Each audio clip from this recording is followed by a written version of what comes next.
What else were we talking about? I made a whole list. All right, good. We could either talk about the Eddie Murphy movie.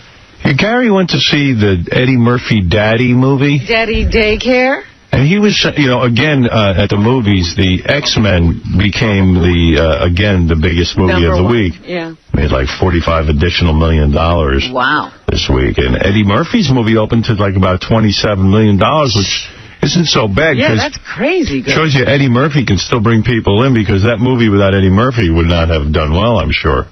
But you said it wasn't that bad. It's okay. But the reviews were brutal. My kids loved it. I thought it was like I could sit through it. It wasn't the greatest movie, but it wasn't horrible. I saw Entertainment Weekly, I think, gave it like a D-, and Us Weekly gave it like a C-. Yeah, it was getting like 1 star in the newspaper. It's like, okay. Gary was like, it was a good family movie. Yeah, I talked to some friends who saw it this week, and they said it was cute. You know, that kind of cute. I think Eddie Murphy gets a bad rap because he was such a great edgy comic, and it's such a sellout to see him doing these kiddie Bill Cosby movies. Films, yeah. Well, it's all he does now. Depressing. I know. It's just depressing that this great talent is thrown. It's a waste. Squandered. It's a waste. The other thing is, you know how much it costs now? You know how much yesterday at the movies cost me?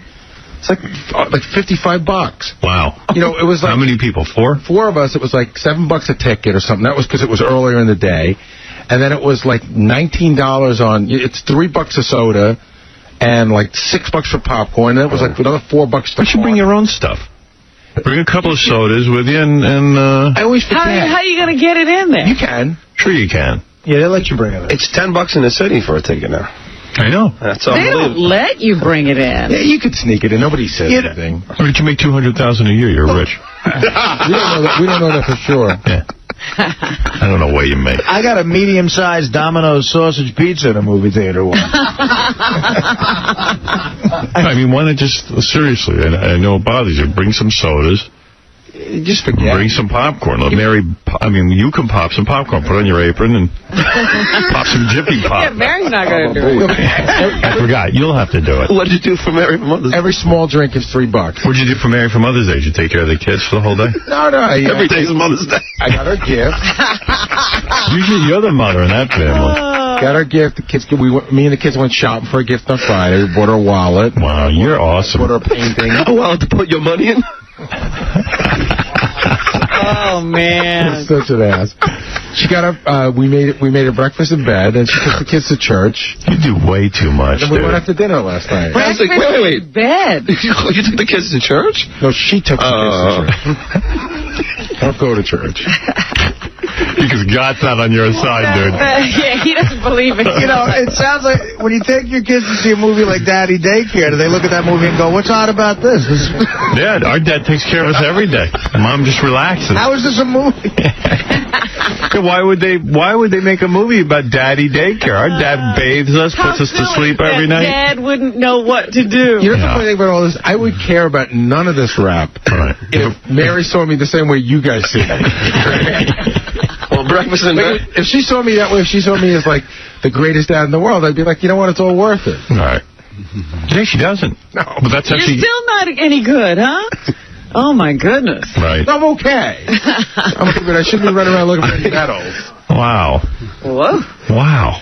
The hours you put in here and then go home and take care of your kids. I'll tell you. And you're telling me, wait a second, on Mother's Day, before Mother's Day, you took the kids shopping for a gift for her? Yeah. I would never do that. I would never, ever do that. Why? Did you hear they made breakfast in bed? That's enough. Booey got up That's enough. with the kids and made breakfast. Good. I'm sure it didn't end there, though. I'm sure there's more. I know. Gary's leaving out times, come on, sure. guys. Look, he's even laughing. This is the beginning of the day. Then what happened?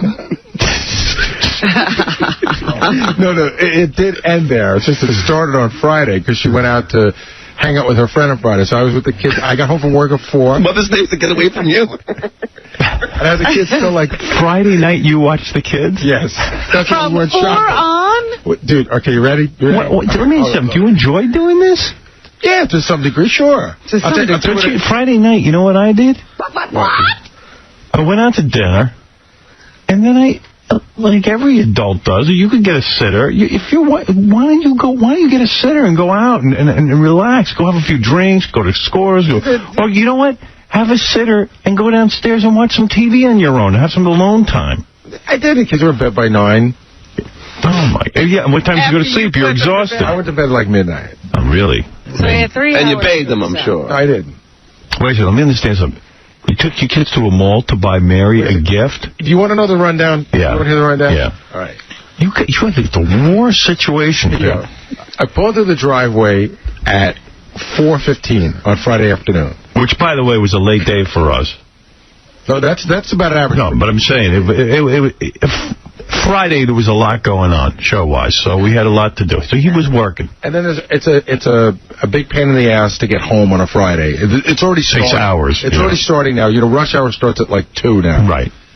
I got in. How is that possible, by the way? I don't know. Because people knock off early on Friday and try to get out of the city. What are these jobs that you could leave at 2 o'clock? All these office jobs, they seem to have flexible hours. Are you aware, like, we don't work in like a regular office. Summer half days? Yeah. I know. A lot of businesses have summer half days. I know, Friday. And then they all just go, why even bother coming in Friday? Right, so they take it off. Friday's become sort of a holiday, except around here. And then those people who have, like, vacation days, and they carry over to the next year. I got a friend who's got, like, 70 days. He's got to use, like, 30 of them by... Wow. All right, so explain to me what happened. I pulled in the driveway at 4:15. Mary's in the car by, like, 4:19. She's like... we talked on the phone. She's like, she's on her way out. All right, so I give the kids dinner. That's already ridiculous.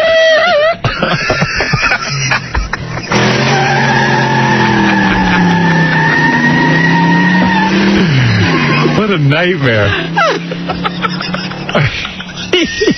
Baba Booey. I'm just picturing these cars. Gary pulls in and passing each other. she can't wait to get out. She wanted to beat the traffic for Long Island. Oh, I'd help her beat it. Oh, my goodness. So we hang out for a little while. Then I give the kids dinner. Whoa. Stop right there. You made the kids dinner. What are they going to do, not eat? Why don't you let her in or something? Why don't you order in or have Mary cook something before you get home? You know what? It's waiting for you. The pizza, right? You just put them in a toaster oven.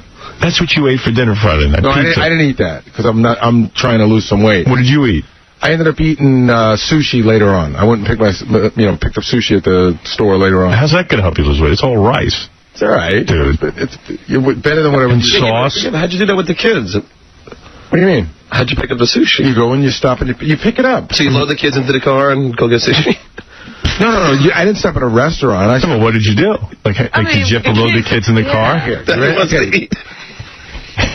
So they eat. Gary went and caught some fish. You took care of the kids Friday night, the whole night? Till Saturday afternoon. What? Let me give you the schedule. If you want to hear it, I'll let it rip. Why did she justify that to you? Maybe she justified it. She wanted to go out. I said, hey, go have a nice night with your friend. So she stayed out all night. Yeah, she went to Long Island. She said, Jeez, why is this such a weird thing? Breakfast in bed on Sunday. Why did she get breakfast in bed? You're right. She had a great weekend. Great weekend already. She had Friday away from you, Saturday away from you. Did you cook your breakfast? So you took care of... Go ahead. Yeah. All right, so we have dinner. Then we rush over to Jackson's lacrosse clinic. That starts at 6:15. Yeah. So we go over to that. He's doing that. Lucas is playing in the playground. We finish that. We run over to the mall. We pick up a gift. Why do you pick up a gift? Because it's nice. They go to school. Let them make a gift in school. They did. That's the gift. I wanted to buy something. Stop. Oh, come on. He does it. He goes the extra mile. Man, you should be furious with her. You're super You spent bad. half the weekend alone, taking care of the kids on your own, which I've never done in my life. Well, maybe you should have. Why? Why should I? I work my ass off. I pay for everything in everyone's life. I'm the reason they can eat. But part of that don't you understand? You spent your whole weekend babysitting. We haven't heard what Yeah, I gotta Saturday hit Saturday. morning was Wait, like. Friday night's not over yet. Oh. Yeah. So we go to the mall, then we come back and we watch America's Funniest Videos, the season finale, the $100,000 winner. Holy crap, you don't want to be watching. Go ahead, yeah. I actually like that show. Then they go to bed. Then I got up on Saturday morning, What time did you get up? I got up at about 8:30. They slept late. Okay?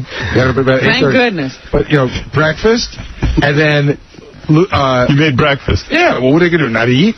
But again, it's not like I'm cooking. It's just amazing that you're sitting there doing all this. Well, what would you suggest that they eat? I would suggest your wife get her ass home so you can relax Saturday morning. When do you relax? You worked all week. I mean, what is this? Where's your weekend? I'm going to tell you. I'm going to tell you where I get my time. So then Jackson's got to be at baseball at 10 o'clock. I'm shocked. But Lucas has to be at baseball at 10:30. So I drop Jackson off at 10 o'clock, run over to Lucas's game, get back from Lucas's game, pick up Jackson. Jackson gets changed in the car because now he's got to be at lacrosse by 12:30. And what do you do? Wow. I'm running around. And you're running back and forth with the car. Oh, yeah, I'm running No back. wonder why you're smoking like a chimp. You have no life. At all. That's your whole weekend. That was your whole weekend, dude. It's over. Now you get to work all week. Oh, hold on, wait. So then you drop everyone off? Can I ask you a question? Yeah. Do you like being at work better than you do at home? Be honest. Answer that question. Depends on what's going on at work. Okay. No, it depends Most times are you glad you're at work rather than home? Answer honestly. Just answer that question. It depends on what's going on. Would you rather be here than at home? It depends on what's going on at work, and also depends on what's going on at home. And sometimes there's things I want to go to that I enjoy going to. You can't answer. He won't answer the question properly. Sometimes I like being here better. If it's a day a chick's going to throw up on Jeff Levy, he likes work better. There should be no day that you like being here better. Yeah, the weekend you should be, thank goodness. I bet you missed being at work this weekend. So you could just sit here and be on the phone and talk to your friends. And I know this weekend when you're driving the kids around, making breakfast, your wife's not even helping you. See, I got to tell you, I like... Dude, let her come home Friday night. You want to hear what I have to say, or do you not care? Go ahead. I like going to Little League. I enjoy it. I really do. That's not my point. No, you should pick and choose what you enjoy doing. What time does she saunter in on Saturday? She get back about 1. And now what does she do? When she gets home, do you say, all right, now it's my turn to have a good time? She met me at lacrosse, and then I said, I'm going to go out and do some stuff. So I went out for a couple of hours. What'd you do? I went and picked up her Mother's Day present. See? I know it. a little U time. And then I stopped at Harvey Electronics. I was looking for some new stereo equipment. Yeah. That was my 20 minutes I did that. Wow. Wow, what a nightmare you're in. Oh, Mr. Big Shot's out looking for stereo equipment. So then Sunday morning you cook a breakfast? So then Saturday night we went out to dinner.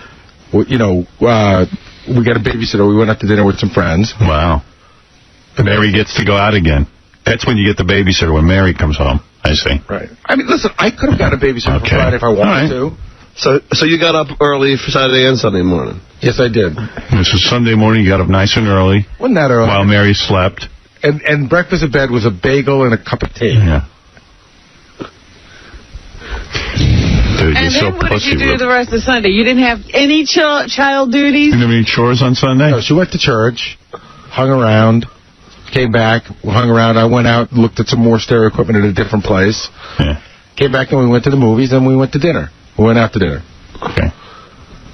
Nice weekend. Yeah, she's been out to dinner the whole weekend. Yeah, she didn't. She went out Friday night, Saturday night, and Sunday night.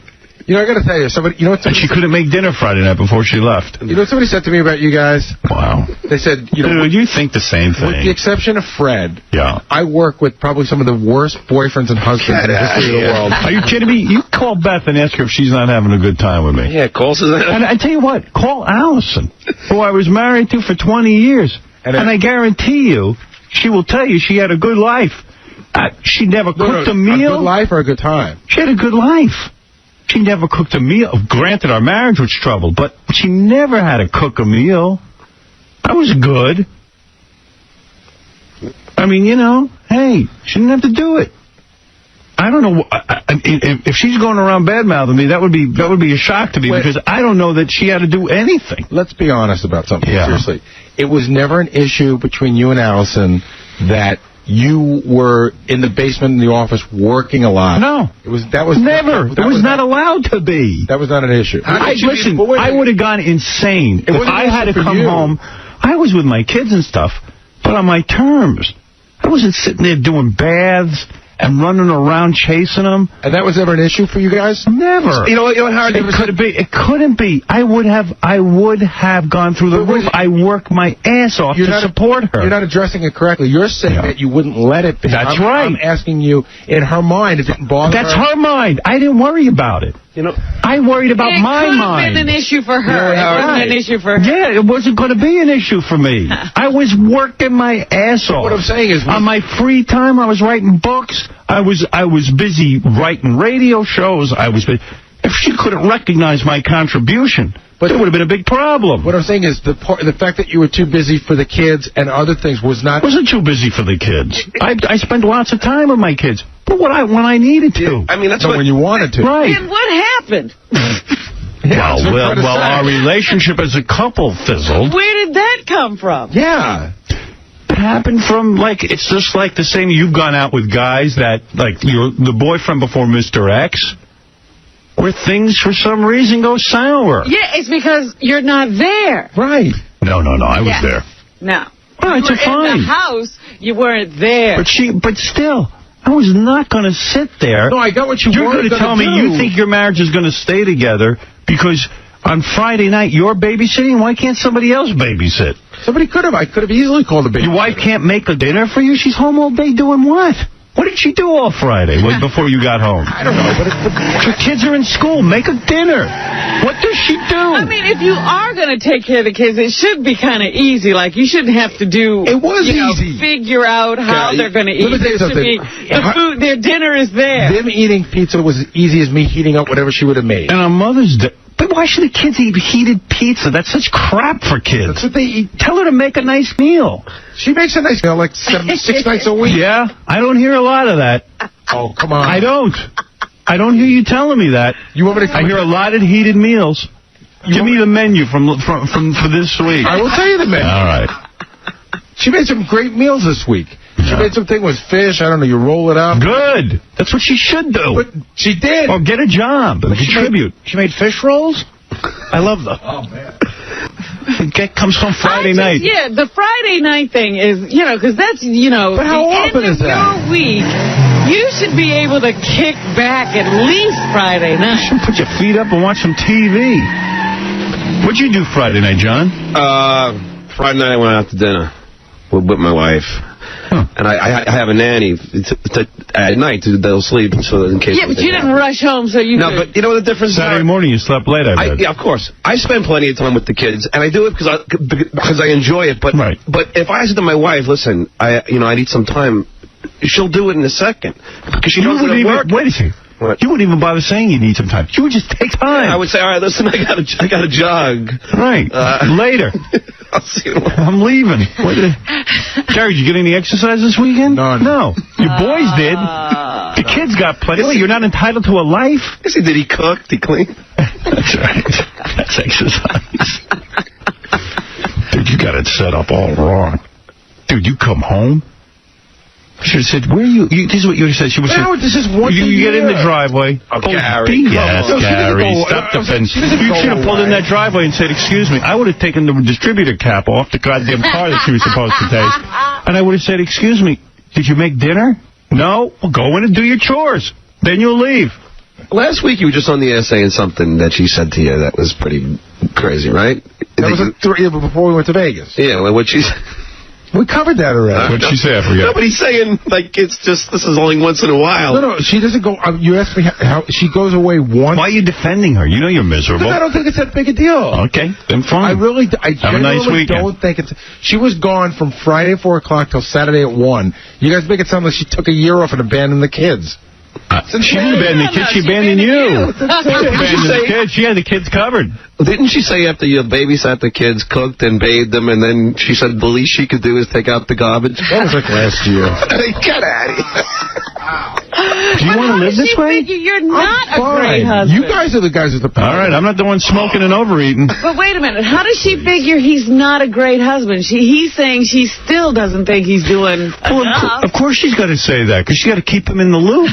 Well, and the other thing is, too, that you know how we do that whole thing about the softening of American men? Yeah, you're it. No, there's guys in my neighborhood who are just like they're just like, they're there doing all sorts of wacky stuff. Wait a second. Dude, I'm not the world's greatest dad in my neighborhood. I don't. Friday night, you didn't even have a hot meal, dude. You're eating toaster pizza. No, I didn't eat that stuff. The kids did. That's nice. You drove out with your kids at night to go to the supermarket. Yeah, tell the truth. That's what I would want to eat. I like to eat. So why didn't you go out and pick it up for you? Get it for you. You're watching the kids all goddamn. She was home all day while you were working. She could have got it for you. Fine, okay. You're right. She could have gotten it. Oh, please. Yeah, I mean, hey. I know Gary's very irritated by all this, but right now he's feeling defensive. You think he's irritated? I'm a little more irritated by you guys than... Okay, whatever. We're friends. You can talk back to us. Yeah. You can't talk back to your wife. Who would you say, honestly, Gary, who would you say wears the pants and like your family? Oh, there's no doubt. She does. I'm not going to sit here and lie to you. When's the last time Mary did something special for you? Well, what do you consider special? You would know it if it was special. Like, to let you have the weekend to sleep late because you get up at 4 o'clock in the morning every week. When I got back from Vegas, she let me sleep late that next morning. Oh, okay. How late, 9? Like that. Dude. Get out. You want to look at the other stuff on my list? I talked about Eddie. I mean, really, what is that? Well, she must have some real good something between her legs because, man, you are a tame man. Did you have any Mother's Day sex? That's not what you get from Mother's Day. That's what you do. That's what you do to your wife and your children on Mother's Day. Crazy. Did you have sex at all for the weekend? No. Friday was impossible. That's right. So what'd you do? Watch porn? But things are going I didn't do that. No, you did. You pleasured yourself. You know what? I swear I didn't. He was too busy. He was exhausted. Hold on. I saw you trying to pleasure yourself. No, because I'll be up front with you. You didn't put that. No, Friday night I did. Yeah, of course. Yeah, boy, you're in a rut. I can remember. Good for you, Gary. That's a little you time right there. In your 3 hours after the kids went to sleep. Yeah. He relieved a little tension. Took care of his own sexual needs. His wife was out.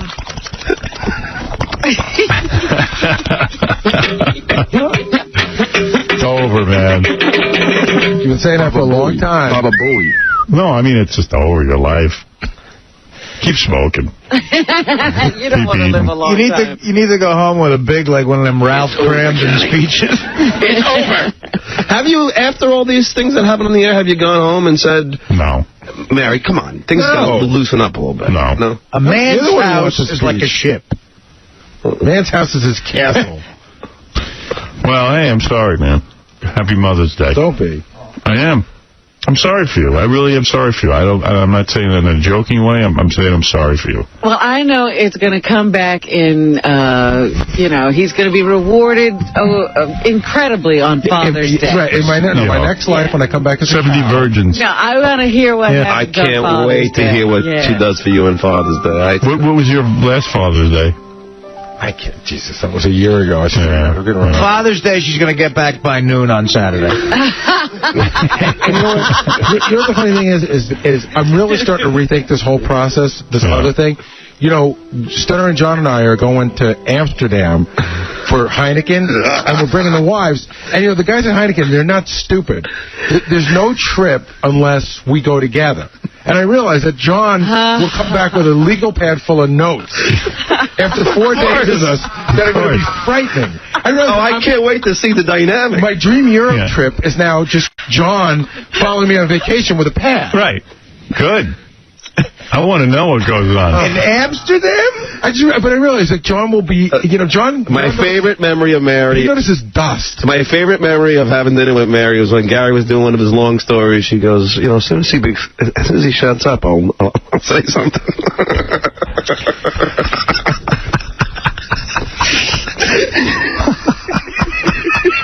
Yeah, John, you're on the air. Hey, Howard. Hey. Did you know that Gary's kids are homeschooled? You can go to the Bronx Zoo and watch them peel bananas. Oh, come on. I don't like that. Shut up, Dan. Give the guy crap. Yeah, I don't want to hear that. I don't want to hear that. Poor guy. Come on. So one of the other stories I was telling you was that when I was at Little League on Saturday, one of the dads came up to me and he said, Gee, I'm sorry, you guys. I guess, Howard's going to, get fired or quit or something. What's going on? And I guess he saw that stupid report on TV on that American Justice makes it look like the show's over. Hey, no, I don't know. That's just telepictures. Again, I see any more telepicture cameras on me, I'm going over to Jim Paratori and Bruce Rosenblum's office and start the camera works on them. I know what they're trying to do. They're trying to harass me while I'm suing them. This is a telepictures harassment case, and don't think I'm not aware of it. So I will turn the harassment back on them, and Mike Fleiss and Scott Einziger. I mean, I'll follow them all around with cameras. And don't mess with me now. It's not funny, and trust me, I will fight back. So does that mean you got to go to court and all that? Hell yeah, I can't wait. I can't wait to play my show and their show, my show that's been airing for 10 years and their show that aired for a week, and say to the courtroom, okay, it's the exact same show. I can't wait to say, well, I was ripped off. I had to deal with Showtime to bring this to Showtime. And I can bring out the guy from Showtime who's going to sign the deal with me. Yeah, I mean, at the 2 points that are going to make it look really bad to any jury is that A, it's your ex-producer, and B, the laser pointer. Yeah. Everything. That's just insane. Everything. The whole concept. Even the consultant. And Jackie, and it's like a corporate raid. It was. Yeah. It's like oh, please, it's over. It's what the Redskins did to the Jets. Yeah, and then in an effort to just like make me crazy, they're sending their cameras after me. Telepictures. You know what's going on. So that was one of our other conversations. Yeah. And when you started talking about the cameras going after you, I mentioned to you that I've been being called by a reporter from 2020 for the last 6 months. About what? About a stockbroker we may have known like 8 years ago that John had introduced us to, who I guess has been involved in some weird stuff, and I guess he's coming clean now. And 2020's doing this big report, but we bought some stock from him, myself, John, and Robin, and they keep calling here. So now they sent me this letter, and they're like, we're doing this report. What are your memories of him? What stock did you buy? And I was like, oh, man, I don't want to do that. Why would anyone want to be on 2020 associated with that? Yeah, I would never want to be. And they acknowledge that we did nothing wrong. But we didn't do anything wrong. I mean, we got stock. He was a stockbroker. You bought stock. But I guess he was doing stuff wrong that we didn't know about. Right. Well, all of John's buddies. No, they weren't my. He wasn't my friend. That was so your buddy, that guy. There's a picture of you and him in a restaurant. No, that's not the guy they're doing a story on. It's his partner. I didn't know him that well. But all those firms were, I got to take a break. I know. I knew John's wheeling and dealing would eventually show up somewhere. Well, you know what? I told him, just get me out of this mess. Yeah. One day when he called and he said, Robin, what's your Social Security? I got to get you got to sell this stock. Yeah, that was a good day. Like, you got to sell it now. You got to, whatever you're doing, just stop it. You got to make this call. You know what? All I will tell you, not to get into like crazy details, is we were all in a variety of different stocks with a variety of different people. Yeah, it wasn't just... And we were in one, and it was sitting around. We didn't even know what it did. Like we're in the stock, we didn't even know what it was. And John called me up one day, and he said, listen, I got a bad feeling about this. I think you should get out. And he said, same thing, Rob, because John felt responsible. Yeah. So I called the guy up, and I said, get me out. And the guy said, you're nuts, you're crazy. Is that John? That John's a jerk. Don't listen to him. I said, you know what? I got a wife and kids and a house. Just get me out. And he didn't want to. I said, you got to get me out. Legally, you have to get me out. Right. And he did. The next morning, I kid you not, the stock went from like 9 to 11 cents. Howard, I once bought a stock. I spent $50,000 on it. A week later, it was worth $10,000. Oh. Really? I lost $40,000 in 1 week. I don't know, John, for a while, like a lot of stockbrokers were calling here. I think originally trying to get to me. Yeah. And John used to answer the phones, so then he started hooking up with all these stockbrokers who wanted to please us and get us into IPOs and things. I never did business with any of them. Well, no, John was like a conduit, because he would come and he'd be like, Robin, you got to let me invest some of you. I was trying to help you. I'm like, why are you bothering me? I'm not bothering you. I got to tell you, though, I drew the line at this guy. Because he wanted you to be his friend. I was trying to be nice. Dude, just worry about yourself. I drew the line at this one guy. This was the last guy Fred and Jaws ever did business with. The guy wore like a leather jacket. Right. Yeah. It was all guys who called here looking to impress me, so John took advantage of it. Right. I was cold called at my house. No, I used to get the cold calls all the time, and I would argue with these guys all the time, and I would say, why don't I just go down on the street and pick a stranger and hand over $10,000, because that's what you are to me. Why would I hand a stranger? The guy would go, I'm going to make $1 million. I go, I don't know you. I never heard of you. Why would I give you money? Well, John did. John did. All right, we got to take a break, and we'll be back right after these words. Can't quit smoking, so now he's going to send himself to Virginia to a special smoking clinic or boot camp or something. What, is he like going to rehab for smoking? Yeah. Virginia? He's going to go down to Virginia. What's in Virginia that they can make you quit? I don't know what he's doing. What's wrong with you? Did you hear about this, John? Yeah, now he's mad at me. Why is he mad at you? Come here and tell us what you're up to. I don't know. Why are you mad at John? Of course you heard about it. That's how you found out. He's trying to... I'm sorry, pal. I know, it's cool. I mean, but it's funny. You can't wipe your butt here without John telling you what color the paper is. So what are you doing? What's he doing, It's John? funny. It was funny because I heard him talking to somebody at your party, like how he can't quit smoking. He's going to this special place to help him quit smoking. And I was like, well, God, that's weird. I mean, I could, the only time I smoke is when I'm drinking. I can stop anytime I want. He goes, yeah, but I can't. All right, I can't. So where is he going? The funny thing is, John can't stop smoking either. Even though I can't smoke. He can't. The only time I smoke is when I'm drinking some beer. Which is almost every night. But John's like one of those funny guys who says he can quit smoking anytime, but he's the first one out to go smoking, and he's the last one to buy cigarettes. If I'm drinking. And first of all, Gary, I haven't smoked since the weekend. When's the last time you smoked? But it doesn't matter. So When's the last time you smoked? So don't smoke for a month. When's the last time you smoked? This morning. John, and you bum cigarettes constantly, man. It's so annoying. So it's not just it really he's is. drinking. Oh, It's the most annoying thing on earth. He smokes more than he lets on, believe me. He just doesn't buy him. I mean, he don't buy them. I went to do a comedy gig with John in Syracuse. He's pounding away. He was smoking like... we all know what... But you always do. Whenever you go out at night, you smoke. So here's what's Papa Booey doing? I'll tell you All right. So I heard about this dude out in Boston who's, I don't know, some sort of a guy. You know why he's going to Boston? Because his wife's not there. I bet she won't have any problem not smoking. Yeah, he'll be able to quit in Boston. Yeah, Boston will be fine. Maybe you can stop washing the dishes, cleaning the laundry. I'm telling you, that's why you're smoking. You started smoking as soon as you got married, dude. Not true. Dude, you went back to it after you were married and your wife started hassling you. I was married for 7 years. Before you had the kids. And then when you had the kids, your wife started giving you chores. First, I stopped smoking 2 years before I got married. Right. I smoking 6 years after. So yeah, I mean, so figure it out. That's it. But let's be honest. That's when your wife started you in on the chores and coming home from a hard day's work and you had to do chores and everything had to be equal. And everything.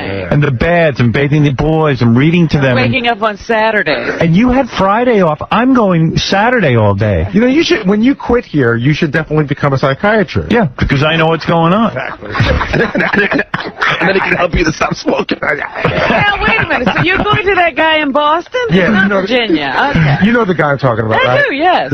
He's not even a doctor or anything. No, he's just a Russian dude. This is your buddy. He's this Russian guy. Yeah, he knows. I don't know, a lot of people... Those Russians smoke like fiends. Yeah, but I do know one other person who went to him. She was a chain smoker. All right, so. And she went one class. She's never had another cigarette. Who is this? Peggy Panache. Really? Right. $65. What does he do to you? I heard he took... $65 one trip and that's it? That's You're it. That's what they say. He supposedly talks to you for 2 hours as a group, and then talks to you for about a half an hour individually. What could he say? I don't know, and nobody seems to know. Like I've been looking. Right, I could never get out of Peggy what he says. You can call him. I'm going to chop your boobs off. No, but I'll tell you something funny that he did say to her. They tell you that after you go, you can always call him back. He doesn't charge you again, and anytime you want a cigarette, you can call him. So Peggy went to see him on a Saturday morning. That's what it is.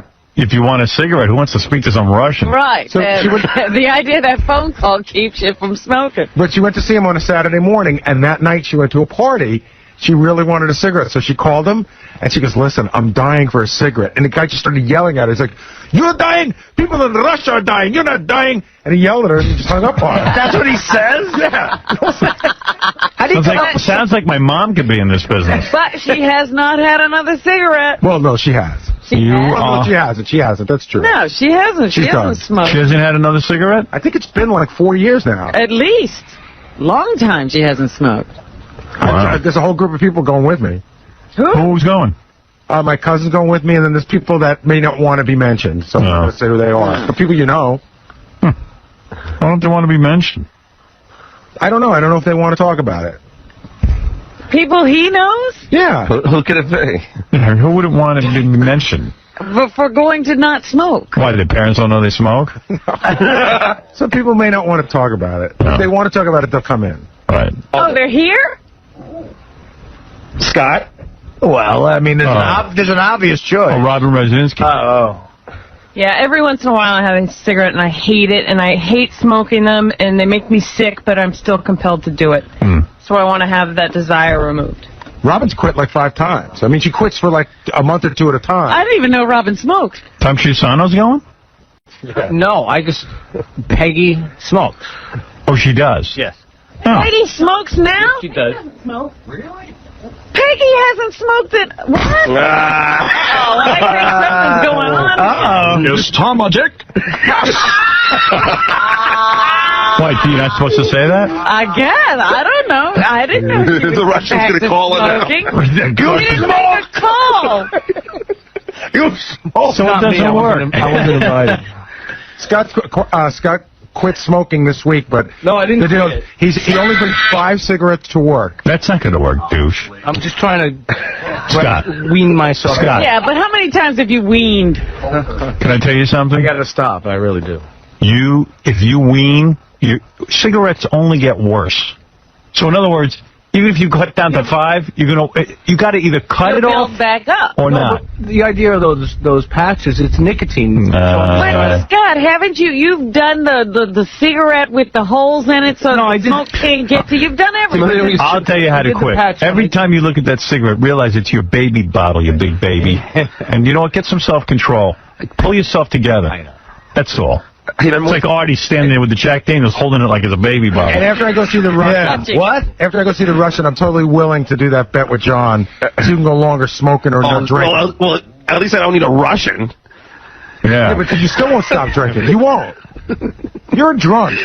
Get out of here, Gary. Just admit you have a smoking problem. Admit you have a drinking problem. And you're driving to Boston to It would be easy for John to stop smoking. He's just hang out with people who don't have any money on them. Exactly. And No, but he's saying he wants him to stop drinking for a month. It's an easy... No, you can't. In a second. You can't. Yes, I can. I mean, I don't drink all the time. I think I could stop drinking for a month. If there was I know will never happen. If we put up some sort of cash, and I could do it. Yeah, but you'll drink. Not if you had comedy shows in that month. There's no way. Right. I bet I could. You're not good. You can't give up drinking. I'll bet you $1,000. John, absolutely. Okay, When starting are now. you starting? When are you Starting Starting right now. today. No. Starting today. No, what do you mean, no? I can tell you right now. Artie can't start till after What do you mean, no? I can't do it. Give John $1,000. I didn't think anybody would call my bluff. I just wanted to get into the conversation. All right, Eagle Dave wants to say something. I got an idea to get John to stop smoking, and this will be a nice reward for John. If John can quit smoking, he gets a breathalyzer test from a stripper. How about that? That's Where is that written down? No, I just come on. I don't know. A little incentive for the guy. Anytime that hand goes up, we should ignore it. Just ignore the hand. Don't put your hand up anymore. I'll call on you. All right. Put your hand down. So the big story John was telling you, yes, I am addicted, so fine. Right. Thank you. Are you happy now? I think it's cool that you're trying to stop. Yeah, that's great. You know, but It ain't going to work. You couldn't win one way. If I smoke Let's more, see. John thinks I'm a jerk. If I try to quit, John thinks... No, you should try and quit, but it's just funny you're driving all the way to Why Boston. don't you try and quit? Because I don't smoke that. Gary, I don't even smoke a pack So of just weed. for the heck of it, don't have a cigarette for the next month. Fine. All right, just do it. I'll bet you $5,000. No, just let's Come on, put your money where your big mouth is. Well, you'll do anything for money. That's your incentive is money. What is I the don't need bet? it that bad. What is the bet? I will bet Gary $5,000. I will not smoke for 2 months from right now. But see, if you put money in front of John, he can do anything. Right. Just don't do it because you don't want to do Make it. it drinking, Gary. Why are you picking on his smoking? Yeah. Picking up both of them. All right, I'll bet you $5. Don't smoke and drink for 2 months. $5,000. Because he wants $5,000. Exactly. Yeah. Just do it. Just do it. You could not drink for 2 months at gigs? Of course. 2 months you would never drink? I don't know about that. He's done that before when he trained for the fight. Yeah, but I didn't drink. Again, it's all about the money. I didn't do anything. I didn't do anything. you drank during the training for the fight. Not the month before the fight. I didn't do anything. I didn't drink. I didn't smoke. I didn't But do we're anything. saying now 2 months. But he's not training. I'll And bet you're not Gary. training. Gary, I'll bet you $5,000. But see, it's about the money for I him. know. It's $5,000 he wants. Just don't drink for a month. But I mean, I only drink on the weekends. But and I So enjoy it. don't drink for 2 months. If you're not an addict, it wouldn't matter. Yeah, to you. right. Just don't. I don't drink into abnormal mode. But just don't at all then. John, you get drunk. Come on. No, I don't. He can't drink. He can't stop drinking. No, you don't. You don't get drunk. Artie, Stop drinking for a month Artie, because come we're on. telling you. Forget about me for a second. wait a second. Forget about me for a second. All right. But do you get drunk? Oh, occasionally. Oh, not come often. on. No, Oh, really. you got Every time you drink, every time I've seen you drinking, you get drunk. Hey, Chris, you're on the air. Drunk at your party? Hey now. Please, who Hey, now. broke something? Yeah, I went to the Mad Russian on October 10th last year, and I haven't smoked since. I've had really bad urges. What does he But, do? I'm sorry? What does he do to you to get you to stop smoking? Basically what he does is he brings everybody in the room, and when he talks to everyone, he kind of, my guess is that he's hypnotizing you because he speaks with his hands fluently. Over his head, pointing at people. I think it's kind of a mind thing with his hands. After he does that, that's about almost 2 hours. He puts everybody in the lobby. At this point, I thought it was a joke. He then brings everyone in individually. He sits you in a chair. He says, shut your eyes. I said, I want you to say out loud, I am a smoker. I am a smoker. As I shut my eyes and did this, the guy goes, ah! And goes, all right. And I said, well, what do I do now? He says, now you got to pay $65. Have a good day. And then you quit.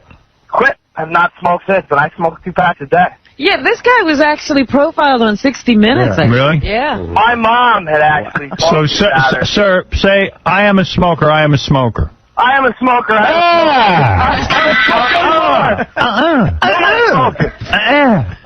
Like if this guy said he was charging $600, I'd probably go. How many? $65. How many packs do you smoke like a day? I don't smoke even half a pack a day. That's a lie. I can tell you, I know that's a lie. It isn't. When I drink, I'll smoke more. But like yesterday, I know I had exactly 7 cigarettes. Well, then why go? One Yeah, day. because I don't want to have them at all. No, it's during the week. and I've on the seen you on weekend- the weekend. You had 7 cigarettes at Robin's party in the Absolutely. first hour. If I'm drinking, but then like I love this if I'm no, but drinking. Saturday and Sunday, the 2 days combined, I got home. I think I had 4 those 2 days combined. That's because you're at home and they won't let you smoke. I don't smoke when I'm home. It's a weird thing. I'm averaging less than half a pack a day, easily. Gary, how long have you smoked cigarettes? This time, about 4 Yeah. years. About 4 years. They tell you that after 3 days, 72 hours, the nicotine leaves your body. And then it's all mental. Well, let me tell you, it's bad. It's the first 3 weeks, it's horrendous. It was the worst. I almost decided to go to the hospital. Give me $25. I'll treat you, Gary. No, but he's right about that one. Say, I am a smoker. I am a smoker. Say it over and over. I am a smoker. You know how he's right about How you that. feel? When I quit the first time, like for a month, I couldn't sleep. Like I would wake up every half hour. It's almost like when you see those guys in the movies, rehabbing from alcohol. I think Gilbert's here. Let's tell him you're paying to go down and quit smoking. Where is Gilbert? Yes. Yes. A whole 65? I hear Gilbert's single again.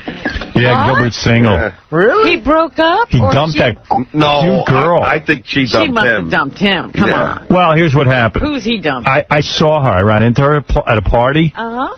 We're talking about your ex-girlfriend. I ran into Gilbert's ex-girlfriend at the party, and she told me the whole story. All right, tell me then.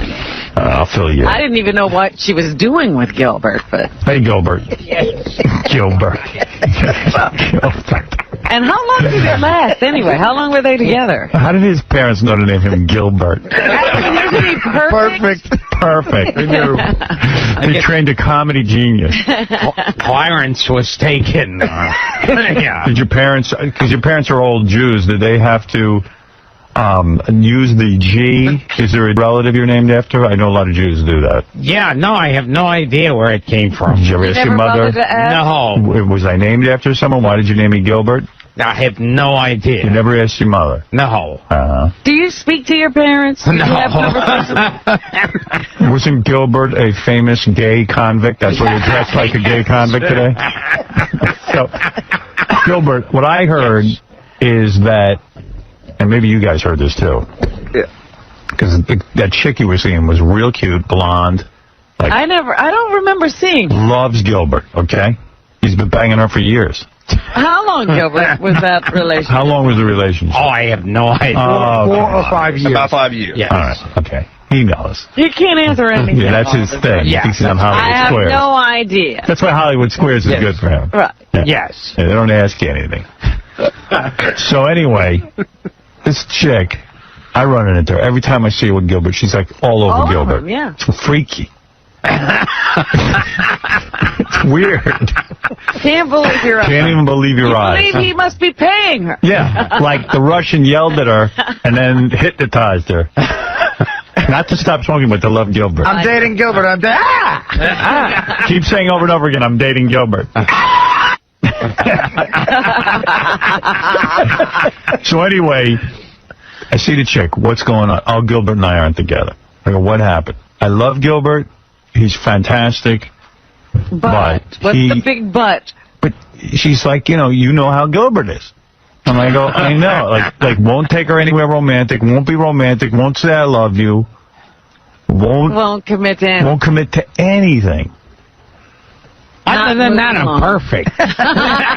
Won't spend a dime.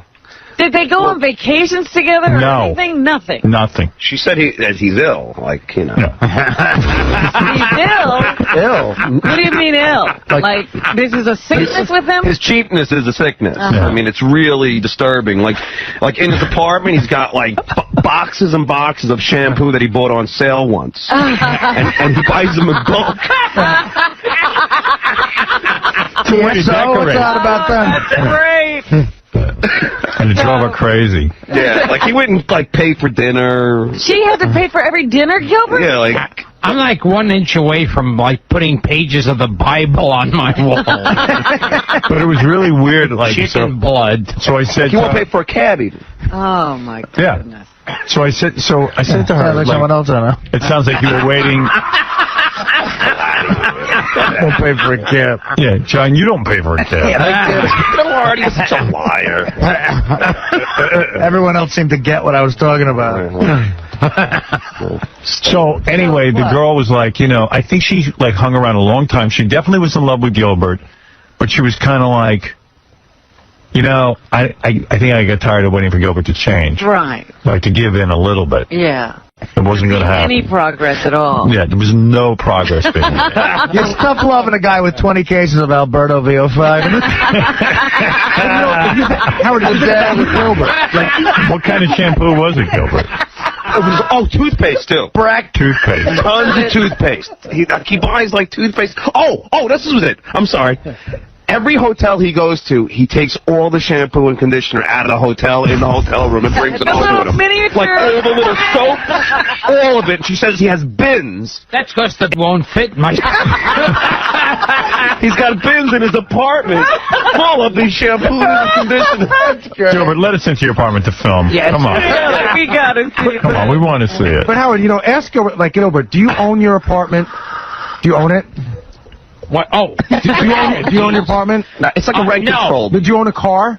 No. So what's the biggest purchase you've made in your whole life? What's the most money you ever spent at one time? The toothpaste. No, but Howard, he doesn't buy VCR. He bought one VCR. He doesn't buy stereo equipment. He waits. Do you have a stereo? Yeah. It was probably given to you. Yes, right? pretty much. Right. Yes. And the VCR you bought, though. Yes. Right. So you paid for that.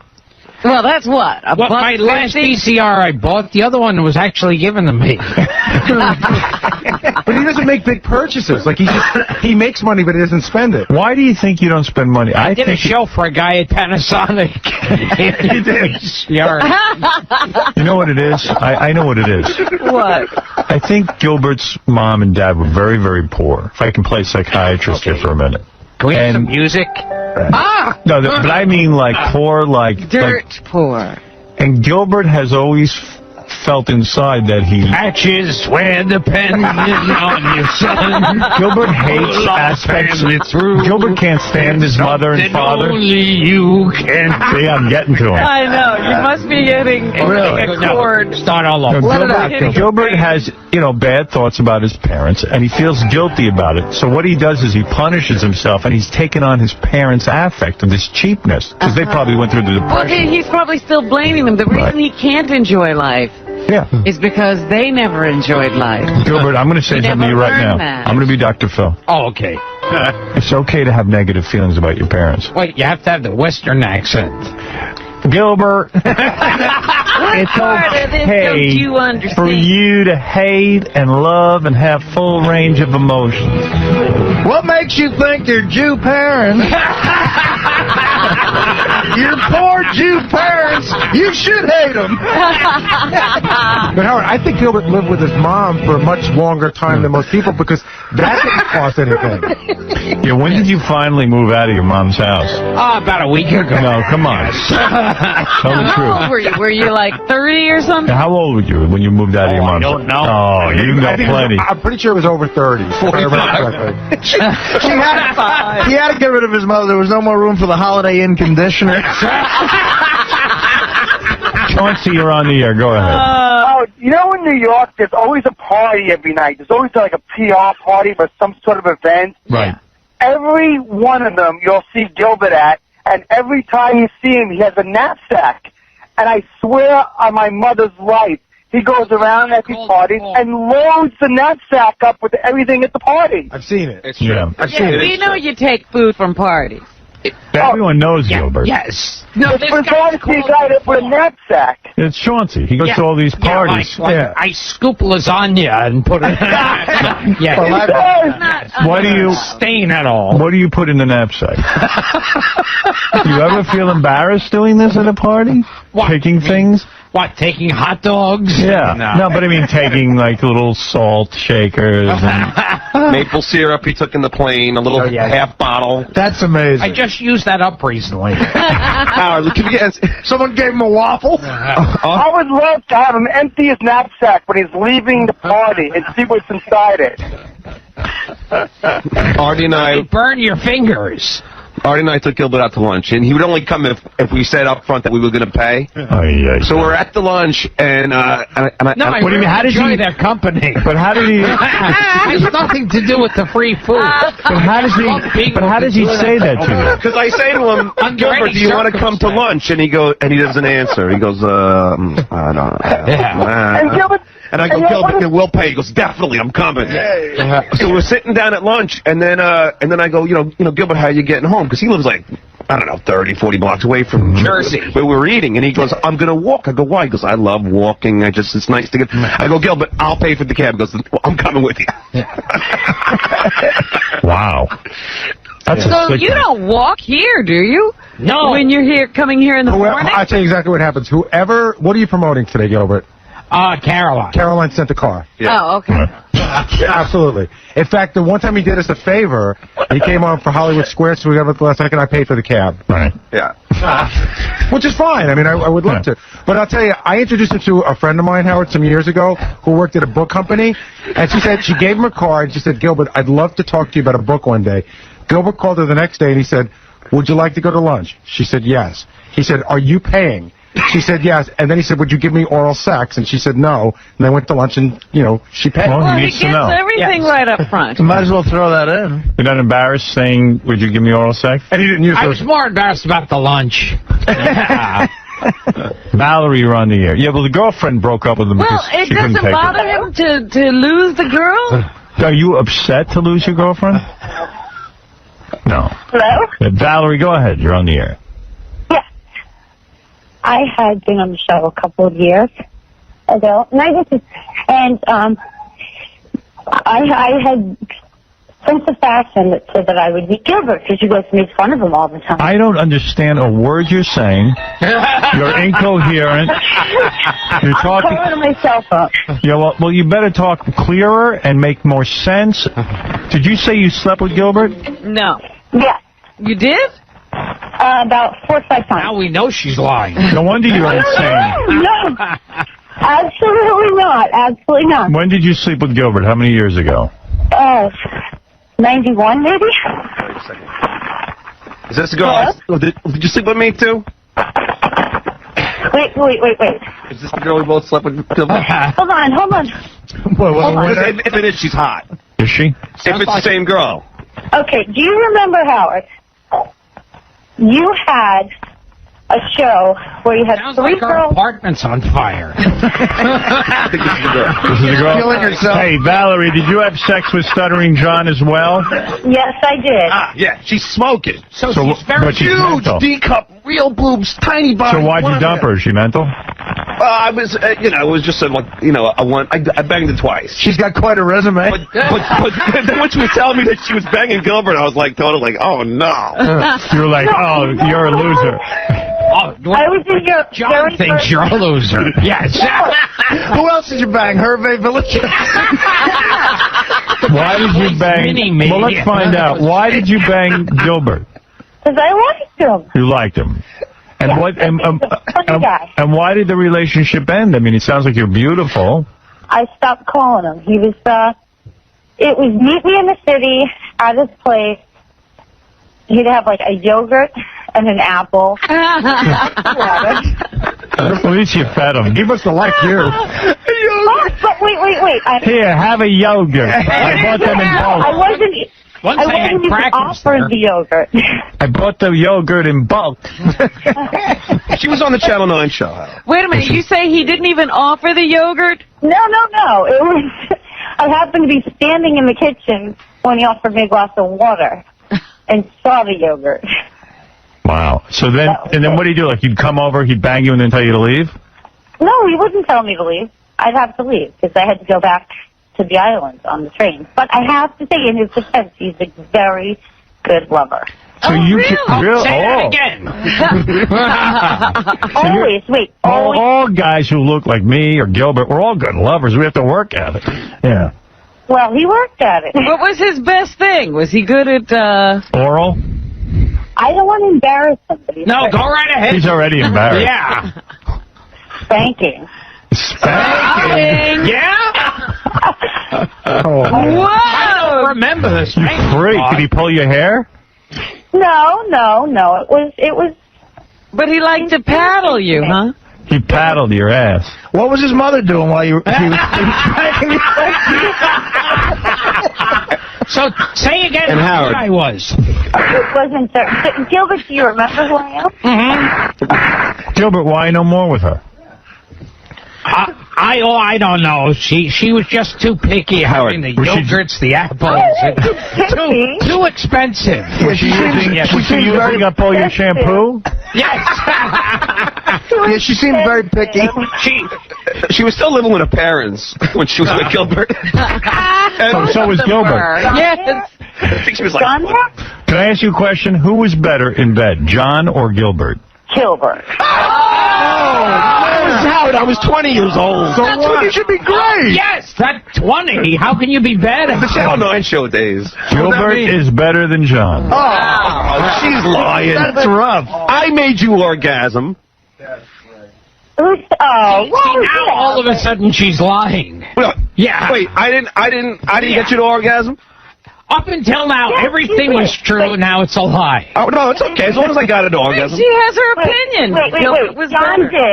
John did, and he drove me home. And I spent more money on you. He was in his mom's house. Can I ask you a question? Yes. Who has a bigger wiener, John or Gilbert? John. But wait a second. What? Yes. That doesn't matter. It doesn't matter? I had a lot. I'm not saying I had a lot more fun with Gilbert, but sexually, it was better. All right. Was Gilbert 60 years old? Was Gilbert? There were no drinks involved. Was Gilbert very loving? Did he hug you and kiss you? We had a great time. Was he loving? Was he affectionate toward you? What? It was a lot more fun. She just talks. She's not listening. Is he affectionate toward you? He's still Gilbert. He was never other than Gilbert. Yeah, how does Gilbert initiate sex, actually? She's not being honest anyway. She's not. Oh, No. She's not being honest. Valerie, tell him how weird. You got to. How bad? Tell Howard how weird the Gilbert dates were. You used to tell me that you have to meet him in a certain place and. Yeah, and wait. At like a bar across from his apartment. Yeah. And it's not even like, would you like a drink? And then we'll go back. It was like, she's here. Okay, let's go. I mean, I couldn't even have the offer to buy him a drink if I wanted to. So when you're at the bar with him and he says, let's go, do you have to like walk in front of him or do you get to walk next to him? In front of him, I guess. I don't remember. All I remember is that I always hear everybody rag on Gilbert, and I think that it's wrong. He just wanted you for sex, it sounds like, though. But that's fine, because it was good. Right. Yeah, and she got an apple out of it. Let me ask you something. And you didn't like John in bed that much. I'm just happy she said I had a big opinion. John was once. We went out for drinks. We went to Mulcahy's. We had a good time. Well, he had to. He's bad in bed. Yeah, Gilbert knows how to treat it. Gilbert takes you right up there for good bed. Hey, Gilbert's like dice. Get in the bed. Yeah. I like older men. I like guys like that. But wait a minute. Let me ask you something. Does Gilbert have any conversation, or does he just say, let's go right to bed? No. Well, we did. We did a little bit. Does Gilbert ever ask you about yourself, or he doesn't care? No. I think, he did. He asked about my family and stuff like that a couple times. But there was only like 4 times. Does he speak? Does he say anything when he spanks you? Does he like yell out anything? Well, that what you would pull out when you're really happy. Wait, I'm sorry. What? With someone. Wait, say it again. There was 50 things going on at once. What does Gilbert say when he spanks you? The same things people say when they're in. Like what? Well, we need an example. Because it wasn't passionate. It was just when you're in the throes of being happy, being in bed with someone. So what did he say? Ooh. Children of the night. Yes, exactly. Now, does Gilbert ask you if you have a lot of shampoo at your house? Could he come over? Do you have any maple syrup? You know something? My mom and I went and visited him in the hospital after he had his appendix thing. Yeah, I did too. I got sucked into that evil loop. Was that a mistake? I was having Howard bring me a car. All right, thank you for the call, Valerie. Wait. Say again how good I was in bed and how he's better than John. Yes, Paula. Hello? Does anybody call on a clear phone line? But go ahead, Paula. I'm calling from my cell phone. I used to work at Fleet Securities, and I used to invest Gilbert's money Yeah. for him. And I used to work with his accountant, and he is a very conservative investor, and he's done very well for himself. Of course, he doesn't spend anything. He's That's loaded, right? Gilbert's loaded. He's loaded, and I also grew up with Artie. Hello, Artie. Gilbert, I knew you were rich. Howard, he's worth at least $5 million. You're worth $5 million, Gilbert? Is that true? Oh, conservatively. I bet he's worth $5 million. Easy, Howard. Well, if he doesn't spend a dime, how could he not be? He bought all long-term tax-free municipal bonds at about 6 to 7.5%. Thank you. And just how much of those bonds did he get? I'm not going to let you know that. After these commercials, Gilbert's proctologist will tell us about his last anal exam. Exactly. How many stocks can I get for 40 tubes of Crest with fluoride? So, Gilbert, you're sitting on a pot. But when is Gilbert, what is he saving this money for, and when is he going to enjoy it? I don't know. Yes. Can I say hello to Artie? Who are you? Gilbert, you will never have children, will you? I mean, you'll never marry and have children. It sounds painful. Yeah. You wouldn't have this on anyone. Now, you know Artie? I hung up on it. I couldn't take it. Yeah. There's too much going on. I don't remember. Hey, Gilbert, what are you promoting, for God's sake? I don't even have a... Oh, okay. No one gives me Tomorrow a at clue. Caroline's. Tomorrow you'll be at Caroline's. We'll all run over Thursday there. night. Then I think at March I'll be in Governor's in Long Island. If you want to see a guy worth at least $5 million, go over to Governor's. See, a very wealthy comedian. He's the Ross Perot of comedians. Yes. Tomorrow at Caroline. Well, we've learned a lot. Yeah, more than we ever thought we would. He's got a tiny penis. And he's better in bed than you. Exactly. Yeah, John. I was 20 years old. You notice how John picks what he believes? Right. Doesn't, you know? You can't take that you're better in bed. Yes. Oh, but Gilbert, Then he probably was. That was a kid. Oh, yeah. you've gotten better. Plus, you know when... Well, maybe we'll have a contest. I showed up to her house. The parents had the video camera, like, when I opened the door. What do you mean? When I showed up to that girl's house, like, the parents had, a video camera on, and they taped me, like, come into the house and pick up their daughter. So you can take her and bang her. Yeah. Really? Yeah, it was so weird. Oh, you were on the show already. So no wonder she bangs famous guys. The parents are into it. Yeah, that's what I'm saying. It was kind of weird that I was picking her up and the parents were, videotaping me taking off the banger. I mean, yeah. The parents must be so proud. What's with the spanking thing, Gilbert? What's up? Angry? Yeah, it's an angry thing. Yeah. It's cheaper than a vibrator. Yes. Howard, really hot girl. You know what's funny? She doesn't even require that famous of a guy. Parents are busy flipping out over Stuttering John taking video camera. The video camera pulled up. Right now she's having sex with 𝗦𝗁𝗄𝗏. Yeah, we should have asked her. We should have asked her other celebrity Right, yeah, bangs. she probably has a list. Yeah, because if it's John and Gilbert, there's more. You know what, Howard? I had sex with a Playboy center. Willie Tyler and Lester. Yes. Yeah. Just Lester. You keep talking about this Playboy centerfold you had sex with, This John. girl was way hotter. The girl, Valerie? Yeah. I mean, unbelievable. How do you think she looks now? Probably not as good. That was like 10 years ago. Right. No, John, you were 20. How many years ago was it? All right, maybe 12 years ago. 17 years. He's 20 and you can't last as long when you're 20 in bed. Call her back. That's See if the she's... excuse. Yeah, John, what's the excuse that you're 20? I mean, I was 25. Yeah, like when you're 20, you can't last that long. You don't have that much energy in bed. I only had her once. I didn't. You had her 4 times. Yeah. Or I had a twice chance in one to sitting. practice. Hey, Howard. Yeah. John was 25. It happened in 91, and John's 37. No. Gilbert had her in 91. All right, yeah. I was 25. Thank you, Bubba. Can I ask you guys a question, though? Like, why not be with her longer? She's hot. Was she real annoying? It was, for me, Howard, it was right around the time I was with Karen on Channel 9, so it was, Oh, you were cheating. She was using up we my weren't yogurt together yet, too but quick. I was trying for Karen. Hey, Valerie, who else did you bang that's famous? Nobody else.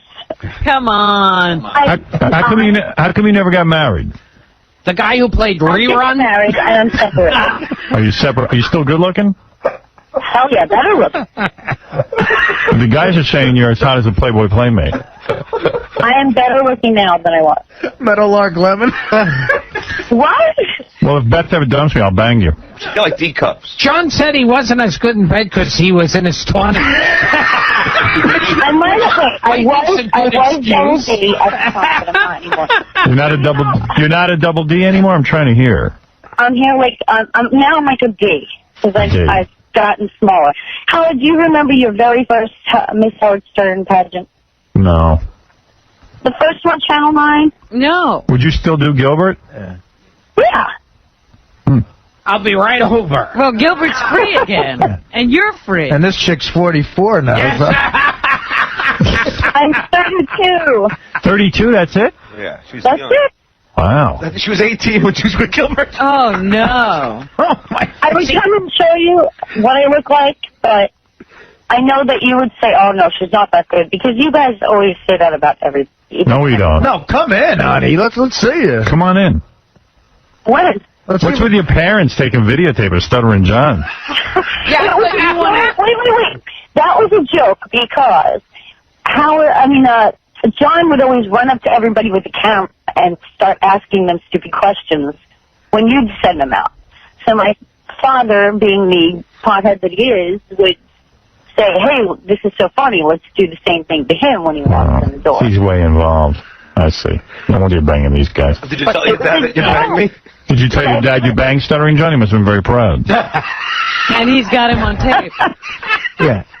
I would come in and show you what I look like now. Okay. Hold on. I'll put you on hold. See, John was in his 20s. He didn't have that much energy. Yeah, John, where's this Playboy playmate you banged? Let's get her on the show. What do I care? What's her name? I mean, give it to Gary. Give it to Will. I mean, he's already looked her up, has the pictures of her and stuff. What's the matter? She doesn't want to come on? I don't know. She was on the show. What do you think I got? He has pictures from the magazine to prove it. And you know what she told me, Howard? She said her boyfriend's going to allow her to have sex with me. What is it? I talked to the Playmate's mother, and she recently suffered a stroke, so she's recovering from that. The Playboy's Playmate or the mother? The Playmate. The Playmate had a stroke? I stroked a few times to that Playmate. She had a stroke? Yeah. John's Playmate? Well, John was 23 when he banged her. It was really bad. She had a stroke after she banged John. That makes you feel old if a chick you banged had a stroke. Before I suck in bed and they give a girl a stroke. Wait, there's someone on the phone who says that He was so bad in bed he gave her mother a stroke. there's another person on the phone who banged both Gilbert and John. Hi. Oh, excellent. Hey, this is Kevin. John banged me good. He's way better than Gilbert. Kevin says John is way better. Okay, we got to take a break. I was 19 at the time. I was not. Go see Gilbert Gottfried, Caroline's this weekend? Tomorrow. Thursday, tomorrow night. Yes. 2 shows or one? One. One show. That's it for you. He's very wealthy. He only has to do one show. You don't even have to work. Yes. And then also you're going to be at Governor's when? Yeah, I think at the end of March. All right, good for you, Gilbert. 12th. And they're flying you first class? Yeah. Very nice. Yeah, cool. Is it because like you have another thing coming up? Yeah, I got or something. I have something going on with them, and the guy who's putting the UFC thing together is also the guy who's part of putting that my thing. This is cool. Like this is like a soft launch of Ronnie. Yeah. Like Ronnie's coming here, but not promoting anything, but just people get to know Ronnie for when he's got his big gig. Need to be seen on the red Right. carpet. So what's your plan? As far as what? You're just going to stroll down? You got to have you got to have a game plan going in. What kind of game plan? I just walk and do the usual me. Gary, you're a red carpet veteran. What advice can you give Ronnie? Give me some advice. Usually when you're on the red carpet, usually they're asking about the show, so just be ready for questions. I always try to figure out how I'm going to handle anything I don't want to talk about. I'll tell him to fuck like off. when Howard's contract was up, but I went to the McCartney I was thing. going to say, your plan for the red carpet is to tell them to fuck off? Well, if I don't like what they're asking me, I won't say it. I'm only kidding. Well, it's got to be exciting getting flown out to L.A., walking the red carpet. Yeah, it's exciting. I'm all hyped up about it. Are you bringing your girlfriend? No, she can't go. She's got to work. Don't you think?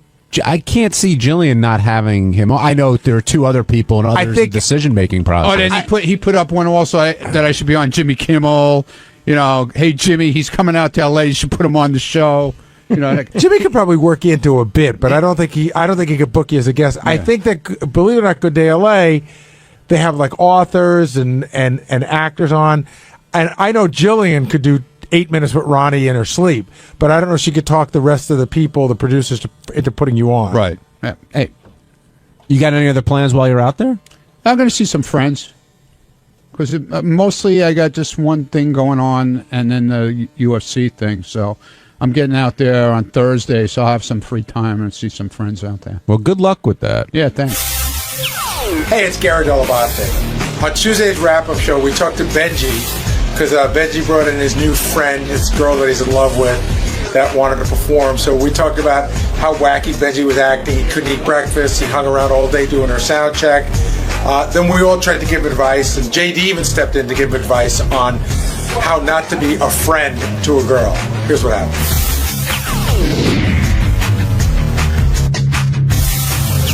We've got plenty to talk about. Elisa Jordana, we got to finally meet after a lot of hype from Benji, and there's very strong reaction. Some people feel that she's using him. Some people feel that Benji knows this and doesn't care, and everyone thinks he's holding out the banger, except Benji, who says that that's not necessarily the case. But, Gary, pretty obvious that is the case, don't you think? He's just smitten. I mean, he doesn't see it, and we've all been in that position.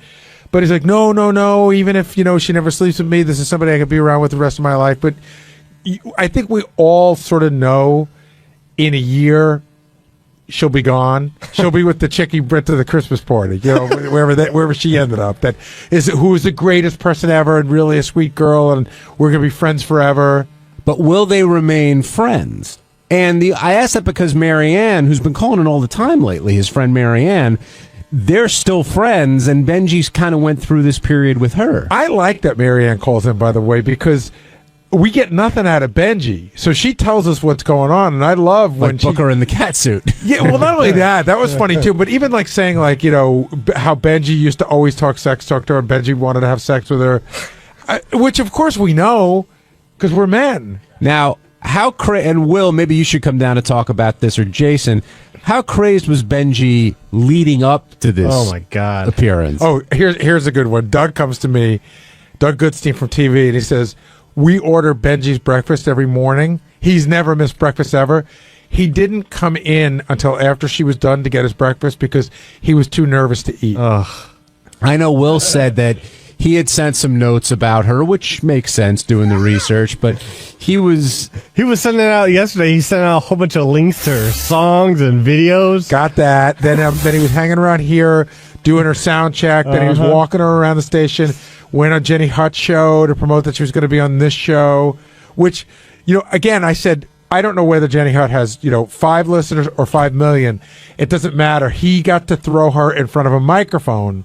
And that looks really important. Is the payoff going to be there, though, for him? He got her. He did all that. He got her on Howard's show. She got to play a couple of songs.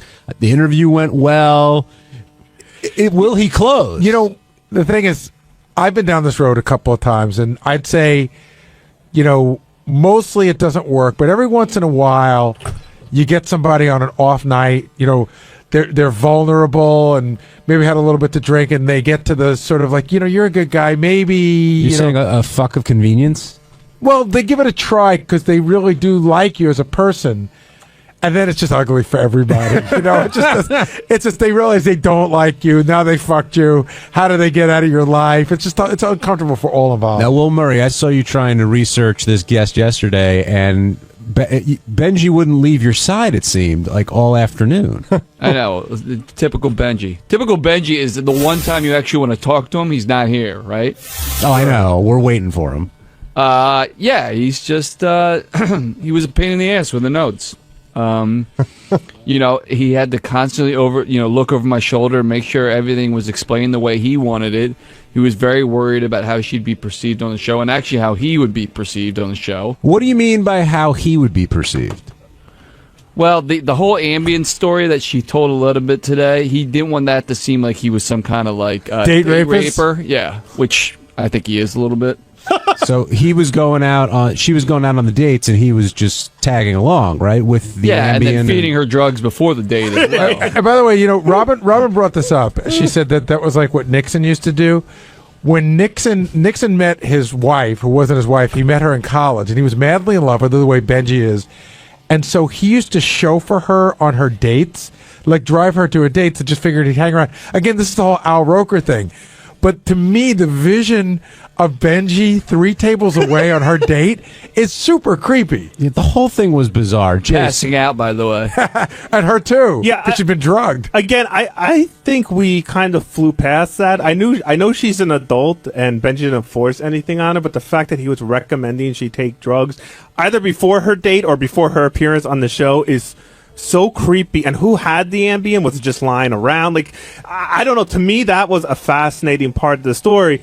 But clearly, they're both crazy, and that's why you can make fun of Benji all you want. But a girl that would let Benji sit 3 tables away while she's on the date is equally as crazy as Benji is for doing it. So I don't know what is going on over there. So you don't think she's just a happy, fun-loving spirit, and they connected, Let and me they're tell you Skyping, something. and There was nothing fun-loving that came off. I mean, she was great. Though I'm not putting her down. She was good on the show, and she was a performer. But no, she didn't come off like a happy, fun-loving person to me at all. Yeah, she doesn't seem like a traveling party. Yeah. Yeah. She seemed kind of like a downer, to be honest. and didn't see, and I wouldn't exactly describe her as asexual either. No, especially after she's hearing very some of those sexual. stories. No, she's very. I mean, another one of her great lines today was when I told the story about how she went to Rick's, and Ronnie said that she'd been at Rick's a bunch of times, and she goes, "Oh yeah, they have great lobster. Like you can't get lobster anywhere else in New York City but Rick's." Hi, Benj. By the way, have you ever had bad lobster? Exactly. It's By, lobster. by the way, for everyone, we are fully in the vortex. But I think it We makes started sense without you. to go That's there. okay. I don't mind. No How did you feel That's what he after? wants. So she finally came in. We all got to meet her. She got to perform. But I thought I heard you say you felt a little sad after this was all over today. Yeah, I go back and forth on it. You know, on because like I said on the show, sometimes it's just so much fun to be around her, and sometimes it does get a little sad. So there was a lot going on. Plus, I was really tired. Like we didn't get a lot. But also, I mean, to be a little mean, like you might have felt sad because you've now gone to the pinnacle of where she can use you. Meaning you. I mean, where do you go from here? No, I listen. It's been the same way for weeks, and No, but this was sort of a build-up. I understand where Jason's coming. Like this was a big thing. Like this was the kind of thing where you'd hope after you get on, maybe even not today, maybe tonight. Yeah. She goes, "Wow, I don't have this doesn't get you laid." I don't have any fantasy of that happening now. I listen. I'm fat now. If I met a girl as heavy as me, but had as good-looking face as me, I would say, look, you got to lose weight. Do you think if you lost that weight, like you're saying, and you're in your ideal shape, do you think that would make a difference? Because it sounded to me like today, it's not going to happen with her. All right. Well, I actually tweeted this recently. The great thing about being fat is you always have hope. But do you think I lose all the weight and there's this? But do you think it's only a weight thing? That's the only thing between you and her? I think no. I don't know. I really don't. Howard asked point blank, "Would you bang Benji?" Right. And she didn't say no, right? But she gave the if there was a nuclear war kind of like she was giving the excuses. She gave the being nice answer. Do you think that would really work? Well, it seemed like you got the sort of not that good looking but a great personality. No, I know. Rap. Like I knew when I pitched that as a hey, to have her on. I was just talking to Greg about this. Like, there's three things going on. One, did I want to get her on the show and like help my friend out and impress her? Absolutely. Did I want and get her music out there? But I thought the premise of is she saying she's asexual? I knew she might have been just being nice to me, or I thought there. It was interesting either way. No. If she's really asexual, that's interesting. No, what you really wanted to do was smoke out the truth. Well, seriously, I know. I mean, you wanted to get put her on the spot to get to the truth to say, is she asexual or is she just not interested in you? No, but I thought either way it makes it a real interesting to you, especially. Yeah. But it started to come out in the last couple weeks anyway. So do you look at her any differently after today? I'm very impressed by her because I know she's as great as a performer she is, as talented as she is. She's hardly done any like solo radio on herself. Well, solo is herself, but like, and I know she was incredibly nervous. Like I know she's incredibly good, but also incredibly nervous. So I'm really impressed by her, overcoming her fears and like doing that. That was another thing that I found really, really interesting. Right from when you pitched her at the meeting, I think she's very talented. But we've had many talented people cross through here. Right. I've never seen you so like into it. And first of all, even when she was playing today, you didn't even know the TV show was doing cutaway shots of you like bopping and so. I really do like her music. So I think you really like her. We can tell. I do. I really like her too, but I really like her music also. JD, what advice would you have from Benji? I was also bopping like when Lady Gaga was in. Not like this. I don't know. I don't even know. Like if he's okay with them being just friends, then I'll let him do his thing, whatever. But it seems like he wants. Hold on, but if he's looking, if he even thinks he's dreaming of a little something more, I think he should just stop. Well, no, because you're really hurting yourself. I get that, and like I said, like I don't think she will meet someone better than me. I don't think that she'll meet someone better than me. I had this conversation with him during the break. I don't mean better than. I'm saying that will make her happy. She won't meet. That she'll be happy. Like have better emotional. She won't meet somebody. But maybe I'm wrong. Then why isn't she saying, Benji? You know what? You're the love of my life. We should be together forever, always. Because I'll never find anything better. Because she's not at that point, and it might not happen. I agree that, and I might. Like I've said repeatedly, I might say, you know what? It does hurt me too much to see someone I really like this way, but. Sometimes it does, sometimes it doesn't. I gotta say, I really like the angle you were taking for getting her drugged up and then moving forward. So I would suggest, unlike JD, is either get more or better drugs. All right. Where do you think this will? Like, it's a year from now. Will you be friends? Will we have not heard of her for 6 months? Where do you think it'll all be? I don't know. I could see like I don't know. She's the kind of person I could see. If it doesn't work out, like maybe I like her. I like her a lot. So maybe it's someone I want in my life, all my life. And we, so I don't know. JD, you've been the friend victim, right? With some chicks. Yeah, like have you remained sort of recently? And you have to just. It took a little while, but you have to cut the cord, but if people, because it'll kill you. But JD, like I went through some major anxiety over someone, and it's just like, ugh. It wasn't even worth it. But when people were telling you, you know what, it ain't gonna happen. It's time to move on. You wouldn't listen. Kinda. There were always the thoughts of maybe there's a chance, but then JD, first of all, I think every guy has gone through this, and I'm assuming you're talking about. I can't remember. It started with Ash. No. It was someone you don't even know. Okay, Ashley Madison. You know her? Yeah. Anyway, go ahead. I'm sorry. No, you were about to say something. But have you ever had this with somebody and remained friends with them? Not really. No. Once a girl isn't into me, attracted to me or whatever, it's hard. Why are you laughing? It's hard for me to be just friends with them. You know what I mean? Same here. It's not. Or sometimes it is, and sometimes it's not. Aren't you worried about if something does happen romantically, it's going to destroy everything you've built? In terms what do you mean? Because you could be us if we get together romantically. It's like a bad John Hughes movie, but you could be friends with them for a very long time. Then that moment happens. Then all of a sudden, it just didn't live up to expectations. That's possible. I mean, but I'm not looking for a guarantee. I was back there in the newsroom, John, and Al, who's editing up the news stories today for us, told me an interesting story that when Benji did the hurricane show, where he was doing a 1-hour show during Hurricane Irene, I think, he had asked Al to upload 20 songs of this girl into Profit to play throughout the show.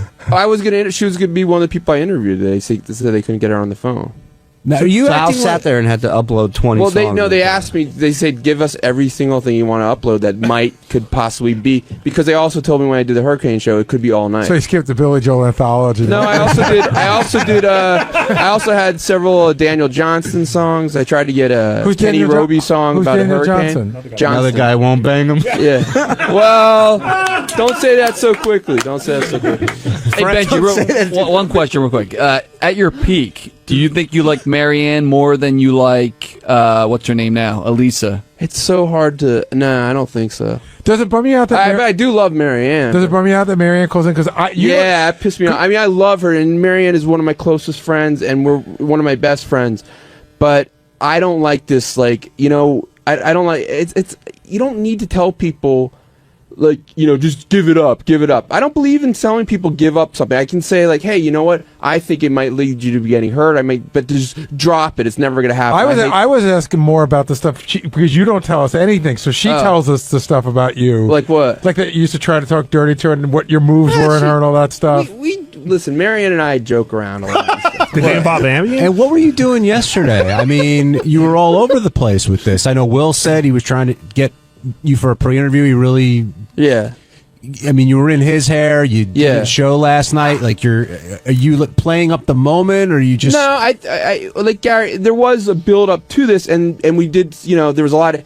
She did, like rehearsal and stuff, and you know, there was...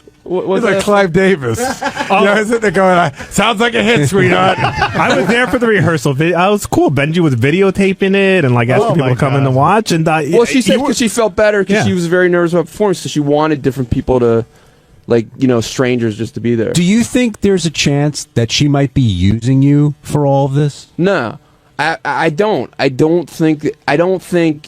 I think when I initially talked to her about getting on, she was like, no, you know, don't try to do it. So that brings a question that was a big debate in the back office. I think she enjoys it, if especially. I'm sorry. Is the onus on her to cut it and say, listen, I'm not going to bang you, or is the onus on Benji to recognize that it may not happen? She said that. So she's done her onus. She really hasn't, though. She didn't say no. She's left the door ajar. So, ever so slightly. Yeah. If she really has, though, and that's the tough part. Like a sheet of paper will fit through. Well, that's exactly it. But a sheet of paper is enough when you feel like the way you do. That's when you're his size. If she was playing you, and I'm not saying that she is, but if she was, she's playing you perfectly. Okay. But I don't. You know, I don't think so. I think she has a really good heart. I think that as long, like, if she told you there is 0% possibility you and I will ever sleep together, and then you continue to do nice stuff for her, I think, okay, that's not her fault anymore. But I kind of agree with Gary. She left the door open, and in a way, it's definitely using you. And even if she's not doing it to be malicious, it's still using. I think you guys are all cynics. I think that tends to be, a lot of people are cynics. I'm not as cynical about... You're a romantic? Pussy fog. Yeah. On Wednesday's wrap-up show, two of our favorite people were here, Ronnie Mund and J.D. Harmeyer. And Ronnie spoke about how you get permission to chain a guest because he was worried about Lou Bellera and Joey Buttafuoco possibly getting into it. So we heard some Ronnie logic, and then right after that, J.D. talked about the email he sent to Howard, which said, spoiler alert, and had the spoiler in the subject. Two great minds, all for you.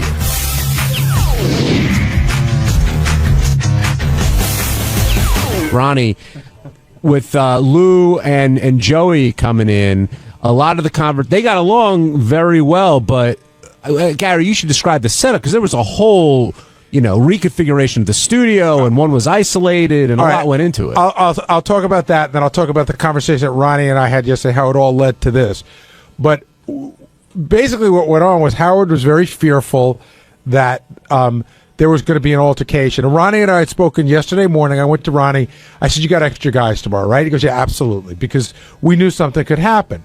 So I get a phone call from Ronnie at like 1. I guess Howard called me when I was down with Tim, and I tried to call Howard back. I couldn't get him. Ronnie called me. Howard's very nervous about what's going to go on. And then Ronnie said something about a ball and a chain, which I didn't understand, which in all fairness, Howard must have said to him. And in my mind, I'm thinking, like, handcuffs and balls and chain. Like, we can't do that. Does Ronnie have a security or police type of voice or manner when he's talking, like when he's setting up these plans? We were just talking. Ronnie and I talk about this, like, how you going to handle this, how you going to handle that. So Ronnie had informed me, because Howard had gone to the gym, and Ronnie said he called me. He's worried about tomorrow. He talked about maybe handcuffing them or putting them in a ball and chain. But I called the people that work here, and it can't happen, you know, et cetera, et cetera. So I just sort of let it go by, because I knew it was an idea that came and went. Right. And then I said to Ronnie, we'd done this twice before. I said, why don't we put one guy in Robin's studio? That way your guys could block the door either way, him coming out or Joey going in. And that ended up being Lou. Right. We put Lou in there and put one guy on the couch. And so everybody liked that idea. Now, I'm trying to think who the other people. Who's the black wrestler? I think his name was Booker T. And I think somebody interviewed him and gave him a quiz, and he did not come across looking very bright, and he was fucking angry. Yeah. And so we put him in the booth. That's one I remember, and I think we did it one other time. Oh, the KKK guy. Which kid? Yeah, Daniel Carver for the Carver roast. That was the To roast. protect him, though. That was the roast. Right, he was in there. But Ronnie, what was your plan, and did you leave a message like that for Howard? No. So what did you tell him? No. We talked in the car, and he said that he was nervous about, he didn't want any problems. So I said, well, we're bringing extra guys in, and he goes, well, maybe we should chain them to the couch. And one to the chair, or handcuff one, or whatever. I said, I don't think that'll work, but I'll check into it. So I checked into it with a couple of people here that work here, security people, and it's you can't do that unless you get permission. How many people did you check with? Well, 2 different people. Okay, and did you think Howard was being like dead serious? I want them chained. I want them handcuffed. Or He wanted something to make sure that they wouldn't get at each other. But that's not the issue. Well, there wasn't an issue. I don't think that was Howard's point. Howard's point was, did you think he was asking for you to do it without their permission? No, how can you do it without their permission? But you were saying we can't do it without their permission. Right. Well, that's what. So then we could have done it with their permission. Yeah, you could have. Yeah. So then why would you say to Howard we can't do it without their permission if you didn't think he was asking that? Benji, I actually know what he's saying. He's saying that you shouldn't have what Benji's saying is you should have called Howard back and said, we can do this. I did say that. We're going to have to get their permission, and they may not give it. I did say that. If we got them either written or them telling on camera, beforehand, like we do when we get the IDs from girls and stuff like that, that I give my permission to be handcuffed into a chair. But did you ever assume that Howard was going to want to do it without their permission? No. So normally you don't bring up something like that unless you think. Why wouldn't you bring it up? Why would you say also like? Why is it so? Why do you have to pick at everything? No, why I think it's interesting. What? I'm not trying to be mean about it. But I don't understand what the problem is here with this. What is the problem? I swear it's not a problem. I find it interesting. Okay, it's interesting, but I told him every scenario of it. And that's why he said I left this long message. What was every scenario? The scenario was either you could handcuff them with their permission, or you can't handcuff them unless they're under arrest. See, that's where it gets funny, because I think we all know that nobody's going to handcuff them without their permission. Well, no. You can't just have them walk in and say, hey, listen, man, we think there's going to be a problem here. We're going to handcuff you. No, you could have them walk in and say, we think there's going to be a problem here. We were thinking about it might be funny if we handcuff you. Are you cool for that? Yeah, right. But they weren't cool about doing that here. How do you know? Let's get to that. Who wasn't cool about it? The serious people. They didn't like the idea of handcuffing people? Then we couldn't handcuff people at all. If we had their permission. Well, hold on. But you're saying 2 different things. Either the serious guys told you no. They weren't happy with it either way, but it can be done if you have their permission. But they weren't happy about it. Wait, so the handcuffs... How much more can I say? Wait, Ronnie. They weren't happy about it here. Okay, so the handcuffs were out. But what about the chains? No, the same difference, John. Chains, handcuffs, the same thing. All right, so after you found this out, what was the next plan? Did you design the layout? No, Gary, I spoke to Gary. Gary said, we've done this before. What if we do it this way? And I said, if there's a problem with that, call me back and we'll try and work something else out. I never heard from him again, so I assumed everything was fine. When I came in this morning, that was the plan. When you came into the studio later, when Howard was talking about it, you told Howard he was coming all over you. Where did that come from? Well, right, he jumped all over me saying I was talking like a cop and all. I left him a message. I did the right thing. I told him what, he likes to know what's going on. I told him what was going on. Right, but you didn't say you're breaking my balls. You said you're coming all over me, and that seemed like an odd choice of words, I thought. I don't do it. Why, John? Why? You can answer that question, Gary. He's breaking my balls no matter what. If I do the right thing, it's not good. If I do the wrong thing, it's not good. What can I say? Joe in Pennsylvania, you're on the wrap-up show. Okay, I'll tell you where the problem is, Ronnie. If this were a trip you were planning out to California to do some Fox TV show, you'd have been a lot more tenacious. You'd have checked into a lot more sources. You'd have gotten it done. You're getting lazy. Bottom line. Yeah, okay, fine. How am I lazy? We got it done. You didn't get it done the way Howard wanted to. You said no right away. I did not say no right away. You're a negative I guy. said I would check it, and you're a fucking asshole, okay? You don't know what the hell you're talking about.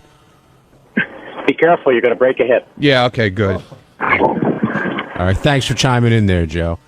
As it turned out, it was a pretty normal conversation that Lou and Joey had, right? There was none of that. Yeah, but you don't know what's going to happen.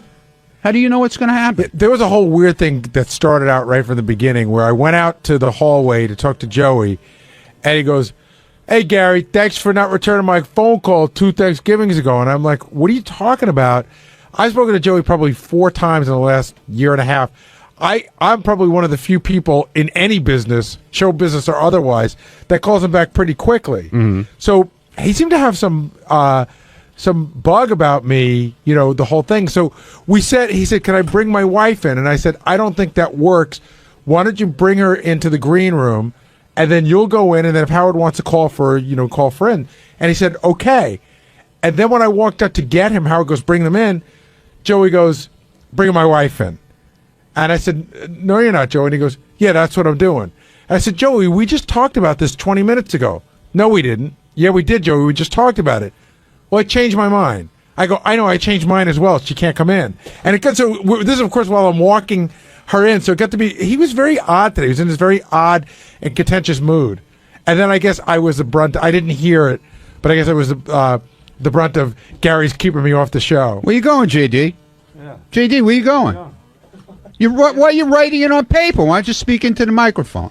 It was something that we already covered, actually. So what? It was a good point, though, JD made. Well, look, I won't say, Ronnie, I won't say, speak up, man. I won't say it was JD because I didn't have this conversation with him.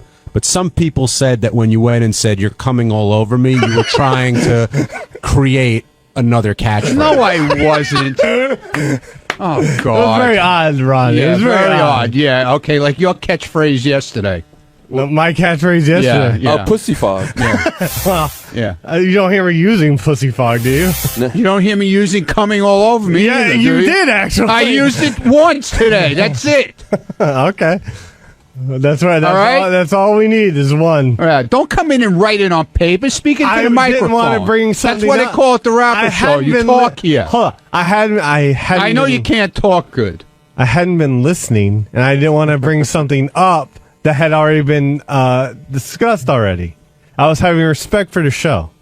Unlike you, why? Just since when do you have respect for the show? I have respect for everything I'm involved in. Good. Why did you email a spoiler alert to Howard that had the spoiler in the title? That is amusing. I'd love to hear this explanation. There was a mention, Arquette mentioned Howard on Jimmy Kimmel, and I forwarded the message, and I assumed he had already seen Arquette had gotten kicked off, so I just put spoiler alert: Arquette was kicked off last night. But why would you assume it? Because you don't know that Arquette's kicked off till like 9:58, right? Yeah, well, I assumed he woke up early enough or tried to find out or something. Because most people would have been, spoiler alert, don't read this if you don't want to know who got kicked off Dancing with the Stars last night. He's going to see either way. He's going to see who mentioned him on Kimmel. No, but if you said what I just said, then he wouldn't do that.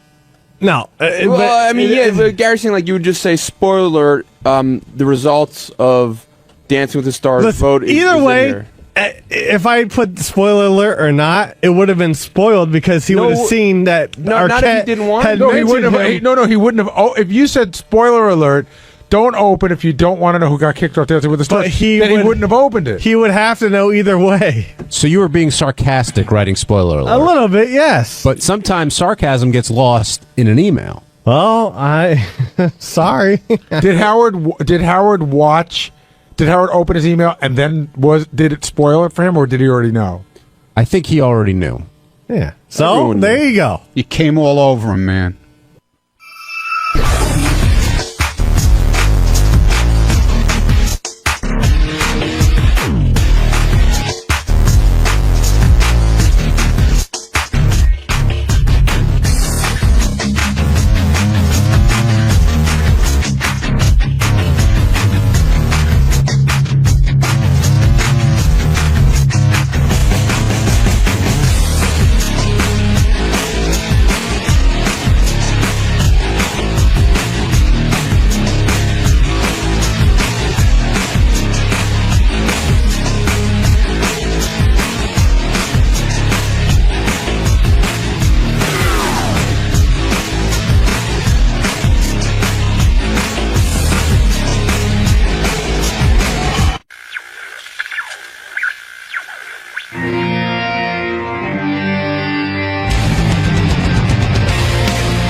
I'm Amy Schumer. I'm a comedian, and I'm here at Sirius to be on Howard Stern's radio show.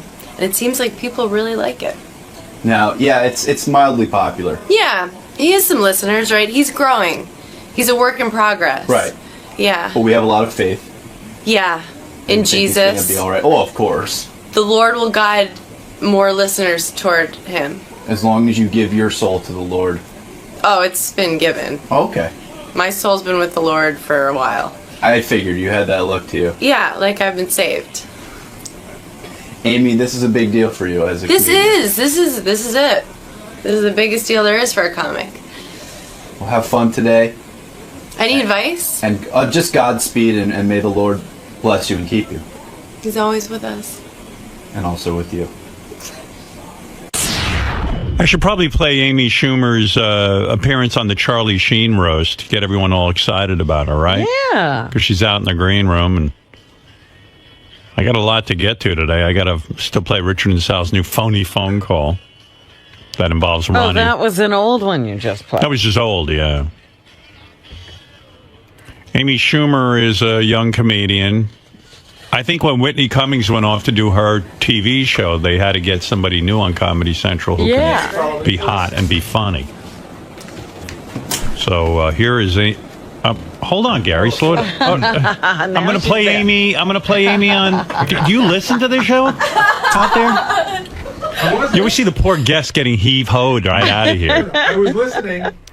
All right. I just thought it would be weird to play her appearance while she was sitting here. Okay. That's how I generally work into these things. Okay. How many years I've been with Because we go over all of this before we get in. Well, all you got to do is listen to the radio. That's why I put a speaker in your room. Hi. Hey, Amy.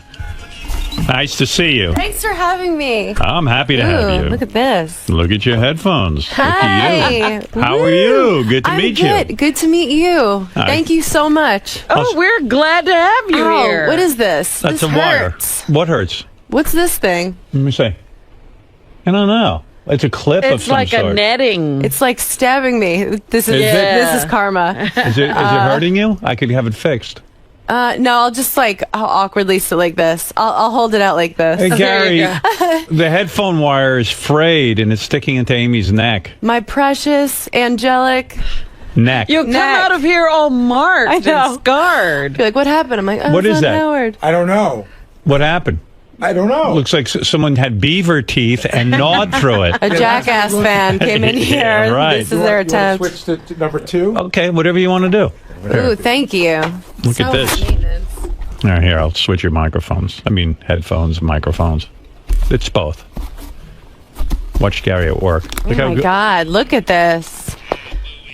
Thank you. Better. Okay. Miracle worker. Feel I good? feel wonderful. Yeah, I feel good. Amy, so whenever I have a comedian in here and they do one of those roasts, I love to ask them about how awkward it is, because when you sit there, It's dangerous. You got Mike Tyson you're goofing on. Yeah, and he was like so gentle, but you do have the feeling like, oh, you could murder me right now. I watched that roast and I thought, I don't think Mike Tyson understands, like, he should just quiet down. Like, he was actually arguing with you. Like, Are we going to take this? He's like starting a riot. I think some people don't ever watch a roast before Right. they do it. And so he thought it was like an urban, like, comedy situation where it was like good to participate. But it was like, no, he kept talking to me. That's why I had to. did anyone calm him down during the commercials and explain, Mike, this is something where you just kind of take Don King was there. Yeah. No, nobody. He was. No, Don everyone King's was there to so- explain it to him. Yeah, everyone was so worried. I think he was like the wild card that they were Right. like he could really blow it, but he did a great job. He did. I think even better than it seemed like he did. You got criticized at the roast because you did a joke about Steve. Steve-O, Steve-O right. was the guy who died. But I didn't think it was that offensive of a joke. It wasn't No. about that guy. It was more about Steve. It was about Steve. Yeah, no, I really like the Jackass guys in those movies. I totally just thought of it as another roast joke. That wasn't like. Was he angry with you afterward? Well, Comedy Central chose to cut to him looking like he was about to start sobbing. Right. So people were like, "Oh my God! Like, why did you ruin Steve-O's life?" But I didn't think that would be like the joke heard around the world. I didn't talk Do to you him thi- after because he was at the hospital because his nose was broken. Because of this thing he did on the It was road? Tyson. Yeah, he kept running into Tyson's fist. And he broke his nose. Yeah, that was the goal. That is So- insane. Yeah, it wasn't fun to watch. I And- left the stage. I was like, "That's not." And you I know don't what? Need that. They barely spent any time on it. Was like all for nothing because Yeah. Steve just ran into Mike Tyson's fist and Yeah. he broke his own nose. Yeah, if you watched at the very end, William Shatner's watching, and he goes, he says something like, "Steve, oh my God!" Like it was just, it was not a fun display. I didn't like. I feel seeing bad that for live. Steve-O because he's not. I know he wants to be a comedian and Yeah, stuff. he's doing stand up. But he always then relies on the stunt that's going to eventually get him killed. There is a sadness to that, but Yeah. people love him. Like Yes. he has I found out the hard way. They have majorly hardcore fans. I love Steve. I've had him on the show many times, great. but I He's always great. think he's going to kill himself. Like he'll all of a sudden light himself on fire, and I Yeah. go, one time this is going to go horribly wrong. He's a liability. That's the fear Yeah. because For sure. he feels he has to deliver that. I know. And it was like, he so is going in the stand-up direction, but anything like that, there's a sadness to it. Now, I hadn't heard your roast in a while, and then I realized you were making some funny jokes about Patrice O'Neal's diabetes. Yeah. He's a comedian. I've had him on the show. Yeah, I love him. But he had like a stroke over the He weekend. did. He had a stroke. Did he? Yeah, I I saw didn't that. even hear that. I saw that on Twitter that he had. Is it a severe thing where I he? think so. Oh. Like there's only been I work at the Comedy Cellar a lot, and there's only been some sprinklings of what happened, but yeah, it's What's really the sprinkle? I mean, what do you hear? he's not seeing anyone. Like nobody's allowed to go see him, but he, God, I don't know. I'm gonna start crying. He was like passed out. Like I think maybe he can blink but he can't move. He can't talk. But this is like third hand information. Yeah. So yeah. But if anybody wants to email love for Patrice Very at Gmail, funny guy. is set up. Incredibly funny, yeah. Oh, he's one of the best comedians working. I think people who don't know much about the roast think that there's any sort of venom there, but it's like, it's more, you get to go after the comedians the hardest. Right. It's called Love for Patrice at Gmail. At Gmail, and you can gmail.com. write him. Just write, yeah, you can just. Is you he can going? send in. Is he going to live? You don't I don't know. I just thought all comedians know the health of every other comedian. No, I mean, usually he's a it friend. seems Like they're a small Right. community. Well, yeah, especially the New York comics. It is kind of a tight knit thing, Yeah. but it's that there aren't really answers yet. It's not that I haven't gotten word. There's no real answers yet. So did it ruin the foot joke? I mean, the fact that Patrice. No, is I now- still think that's like a sweet, sweet joke. That Right. joke was gold. Yeah. But no, he loved it. He was, and he's been in here. He's the most vicious. He can just slaughter you. Oh my God! Funny story. I thought he was terrific. I Yeah. heard some comedy tape of him. Amazing. So I invited him on the show. He came on a couple of times. I think. I think I have this right. I'm not sure I even remember. So at one point I said to Gary, "Gee, we haven't seen Patrice O'Neill in a while." He said, "Oh, he's not doing the show anymore. He's mad at you." I said, "What did I do? I don't even know him that well." You had a falling out. You didn't Yeah, know we had a about it. falling out, and he said you were on the air one time. You couldn't think of his name, and you said to Robin, he's a heavy set or a fat black guy. I Yeah. can't think of his name. The comedian we have on. So Robin said, "Oh, Patrice O'Neill," and he got angry with me that I didn't remember his name. Oh, Really? Because he still talks to me. I saw him outside. Did you? Not too long ago, and I said, "Hey, Patrice," and he was like, "Hey, Robin, how you doing?" Really? Oh, well. But yeah. I hadn't seen him in here, and I did wonder why we hadn't had him in. He's sensitive. He's a sensitive man. He holds a grudge. I said to Gary, I said, "Oh, that's such a shame." I said, I don't he was know always him. funny. Yeah, he's great. His name was not on the tip of my tongue that day, but I was trying to describe to Robin who I was talking about. Yeah. But anyway, He should understand that sometimes I have to remind Howard of my name. Yeah. Oh, yeah, right. Yeah, who are you? You were great on the roast, Robin. Oh, thank you. Did you have fun doing that? It was a lot of fun. Yeah, right? A lot of fun. But it's tough. It's like all your worst nightmares as a child in school coming true. Was that the first roast you ever did for Comedy Central? Yeah, I found out 2 weeks before that I was doing it. So are you the hot girl who now gets the Whitney? Are you going to take the Whitney slot? Do you get the I'll Whitney? take that slot for sure. You'll I'll take take Glenn Whitney's slot? Pinelli's slot. I'll take whoever's. Yeah, I bet she's a nice slot. So would you say that your career is struggling? Like it's a tough career because now Are you making it? What is going on? I'm here. Where are we at? You're I'm here. here. Now you this were looks on like Vegas. You were. It does, doesn't it? It's Yeah. really tacky.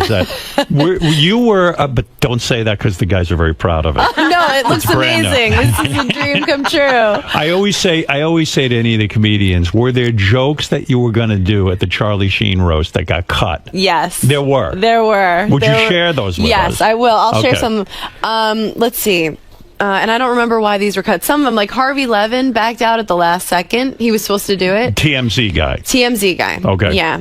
And did you know he's gay? Yes. Yeah. Oh, okay. I didn't We've know had that him until on. I was. Oh, okay. Okay. He just talked about cock nonstop, and Yeah. you were like, "Oh, wait a minute." It dawned on me. The whole time. It actually dawned on me that he was gay when he talked about cock for 20 Is that minutes. what led you to believe that? That's right. I said, Harvey, you are one tiny little queer. The only box you'll ever come close to are the three you stand on to see over the cubicles.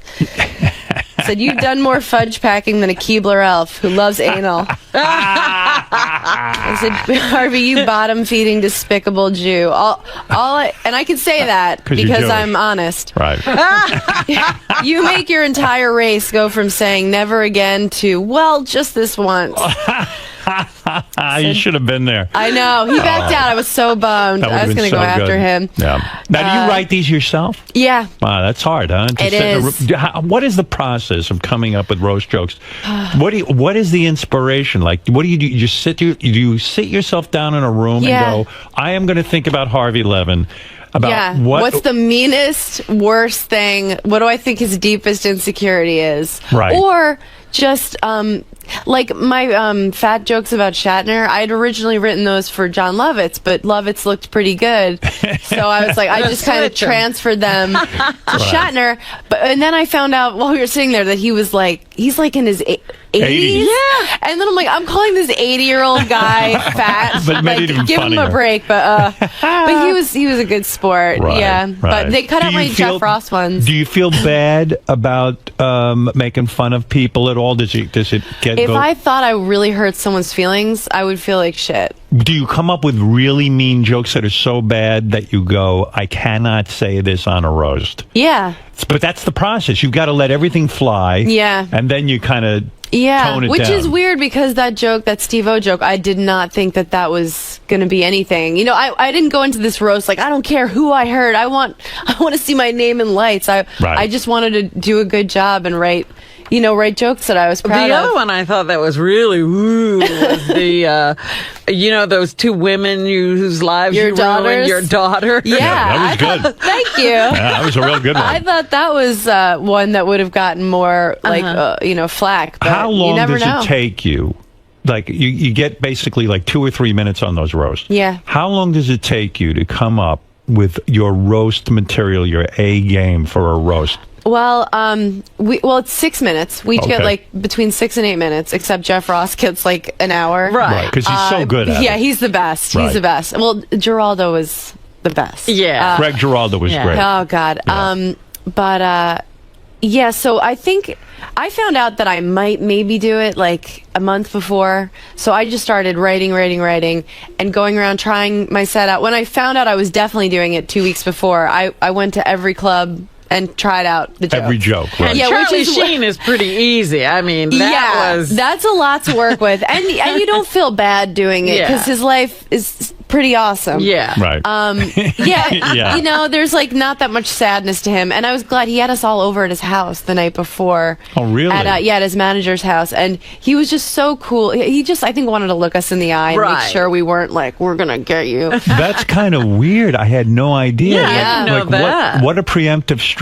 It was, I thought it was a great idea. It's just because But does that make you eliminate some of the jokes that the fact that you were at his home? when Lovitz wasn't really fat, I eliminated those jokes. No, but I mean, did it make you eliminate any of your Charlie Sheen material because you were meeting him? Oh, no, not at all. I would think maybe that would ruin it ahead of time. If I was Comedy Central, I'd be like, no one's getting together the night before. No, they liked it. I think they're going to make it a tradition. I see. Because it's like, the way I felt about it was like, we're all kind of we're all doing this show together. We're all making this show together. What do you mean they decided to call you like a month in advance and say, maybe you'll be on? Well, they shoot for the stars. Like, I think they put an offer out. They put out offers to like Johnny Depp. You know, they hope someone's going through a bad phase. Like, they'll just catch someone having a meltdown. But is Johnny Depp really the right guy to have to one of those roasts? You got to be really He's professional. hilarious. No, I'm just kidding. I'm just Johnny Depp, I mean, would be a disaster. Although people are excited to see Johnny Depp, the People movie love star. famous people. Yeah, but I mean, you need a couple of views. You need comedian, like comics, do the best on there, no question. They right. sweeten everybody else's set after the fact, but the comics I think always do the best. Yeah. But yeah, my favorite part of the whole process was running around getting ready. So what did they cut of you? What did you say about Jeffrey Ross that they cut out? Oh, they cut out all my Jeff Ross jokes. Really? I like to intro to him. I was like, Jeff Ross is gross. I was like, but I mean, I could see a girl hooking up with you, Jeff. I would sit on your face just so I wouldn't have to look at it. That's good. Why did they cut that? I don't know. I think just for time. They like to see the stars. Like, I mean, and he's a star, but he's not Sheen.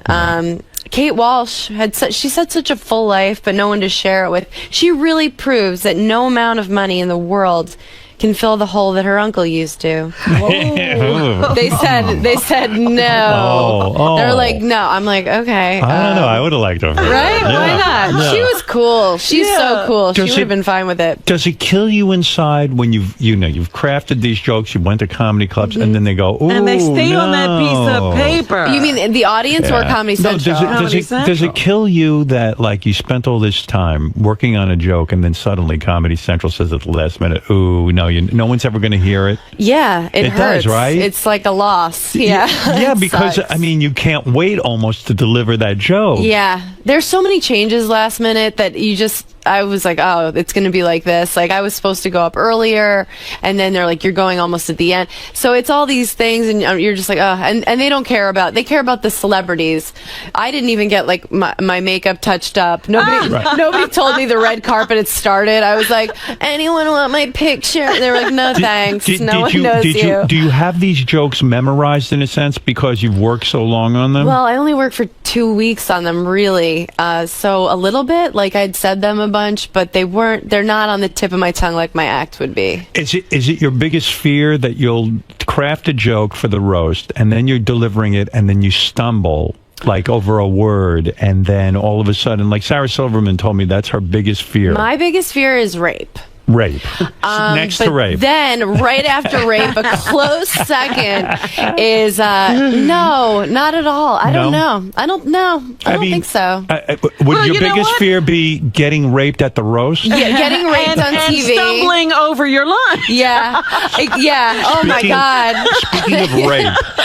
Speaking of rape. Yeah. So the one taboo thing they said to you can go do the Charlie Sheen roast, do whatever you want, but Mike Tyson, you can't mention talk about the rapings. You can't talk about rapings. Yeah, but we like sort of skirted around that because once they realized, because it wasn't the network that said no rape, it was like I think Tyson's wife, or they were like, hey, can we just sweep that rape under the rug? Yeah. And we were all like, yeah, of course, we wouldn't bring that up. But one of my jokes, I just said, when you speak, you sound like a girl crying. Do you give yourself an erection? But he was like, he didn't even understand that. Yeah, it was that felt bad. That felt like like making fun of someone who was just like, what? Why didn't you say? The whole time he was saying, hey, are we going to take this? I was like, oh, that brings up the rape to me. I know.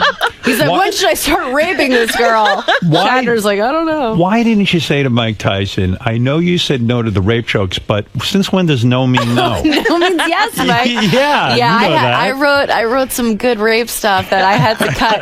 Losing the rape hurt. That really hurt. That was a good minute. That was a rape. Yeah, you got raped by the rape joke. Yeah. So when you do these Comedy Central roasts, that brings you, like, I had never really heard of you, and you were on Last Comic Standing, and you came in 4th place. Yeah. And yet I never watched that show. No, me neither. Yeah, I didn't care about. I can't even believe is it still on the air? I don't know. You don't even know. Sometimes I'd never seen it before I did it. They don't. I don't think it was on this it has summer. launched. No one. Right. You know how American Idol had Kelly Clarkson? There is no one that got famous off that show? No, not at all. Which was a great thing. I've been doing stand-up 3 years. I was like, who's from out of town? Like doing soft chew, and luckily no one saw it. So I got to then, for a year after Last Comic, I went around, I headlined, because, enough people watched it that you're a draw on the road. I really just got away with it. I'm surprised no one got their money back. And then I went back to opening for Attell and Norton and featuring and going on the road, and now I'm a headliner again. Yeah, right. Did you always feel that you wanted to be a stand-up comic? Was this something like was a burning desire? No, I'm looking to get out. I'm thinking about going to dental school. You want that sitcom? I don't know if I want that. I want to do work I'm proud of, like everybody, Right. But I love stand-up. Where'd you grow up? Rockville Center. Oh, whoa. Yeah, I know. A horrible place. It is a horrible place. I hated it. I did not fit A lot of funny people come out of Rockville Center. That's true. Attell's from there also. I always tell Robin, I thought it was very anti-Semitic. They have the archdiocese there. Yes. They called me, instead of Amy Schumer, they called me Amy Jumer. Oh, wow. I'm serious. And one day, it was like this summer day, and I was walking past this bodega, and that's a deli for. We don't know that. Yeah, right. I did Rosetta Stone, right. And these kids they're like start throwing pennies at me, and I didn't even know that was like I was confused because they looked really mad, but I was like, this is awesome, Hey, free money. Well-seated Goonies. Money at me. Hey, they like me. They really like me. Yeah, no, I dealt with total anti-Semitism in Rockville Center. They have that golf club and beach clubs where they're like, I'd have to change my last name. So they didn't know I was Jewish. It's like the real deal. So how do you end up in stand-up comedy if you didn't fantasize about it? I was a problem child. Teacher's worst nightmare and class clown were like my little awards. Oh, really? Were you really a bad kid? Yeah, I had Saturday detention every single week. Really? Yeah, like Breakfast Club, Saturday What would you detention. do in school that was so bad? I was a huge wise ass. I would say the funniest thing I could think of. Like I just liked making myself laugh and making people uncomfortable. Right. I would always and I never saw the teachers as like these untouchable authorities, Wow. I'd be like, listen, Gil, I'm really bloated today. You know, I just I never. can't be in your gym class. Yeah, I was like, I know that you go home and you black out and you call hookers. Like, do I have to pretend because you're wearing a suit that I should respect? I just couldn't. Wow. So you were disrespectful. Did you go to college? Did Yeah. You, oh, you did. Yeah, no, I wasn't disrespectful to the teachers that like treated you like a human being. Right. But you know, the people who like just have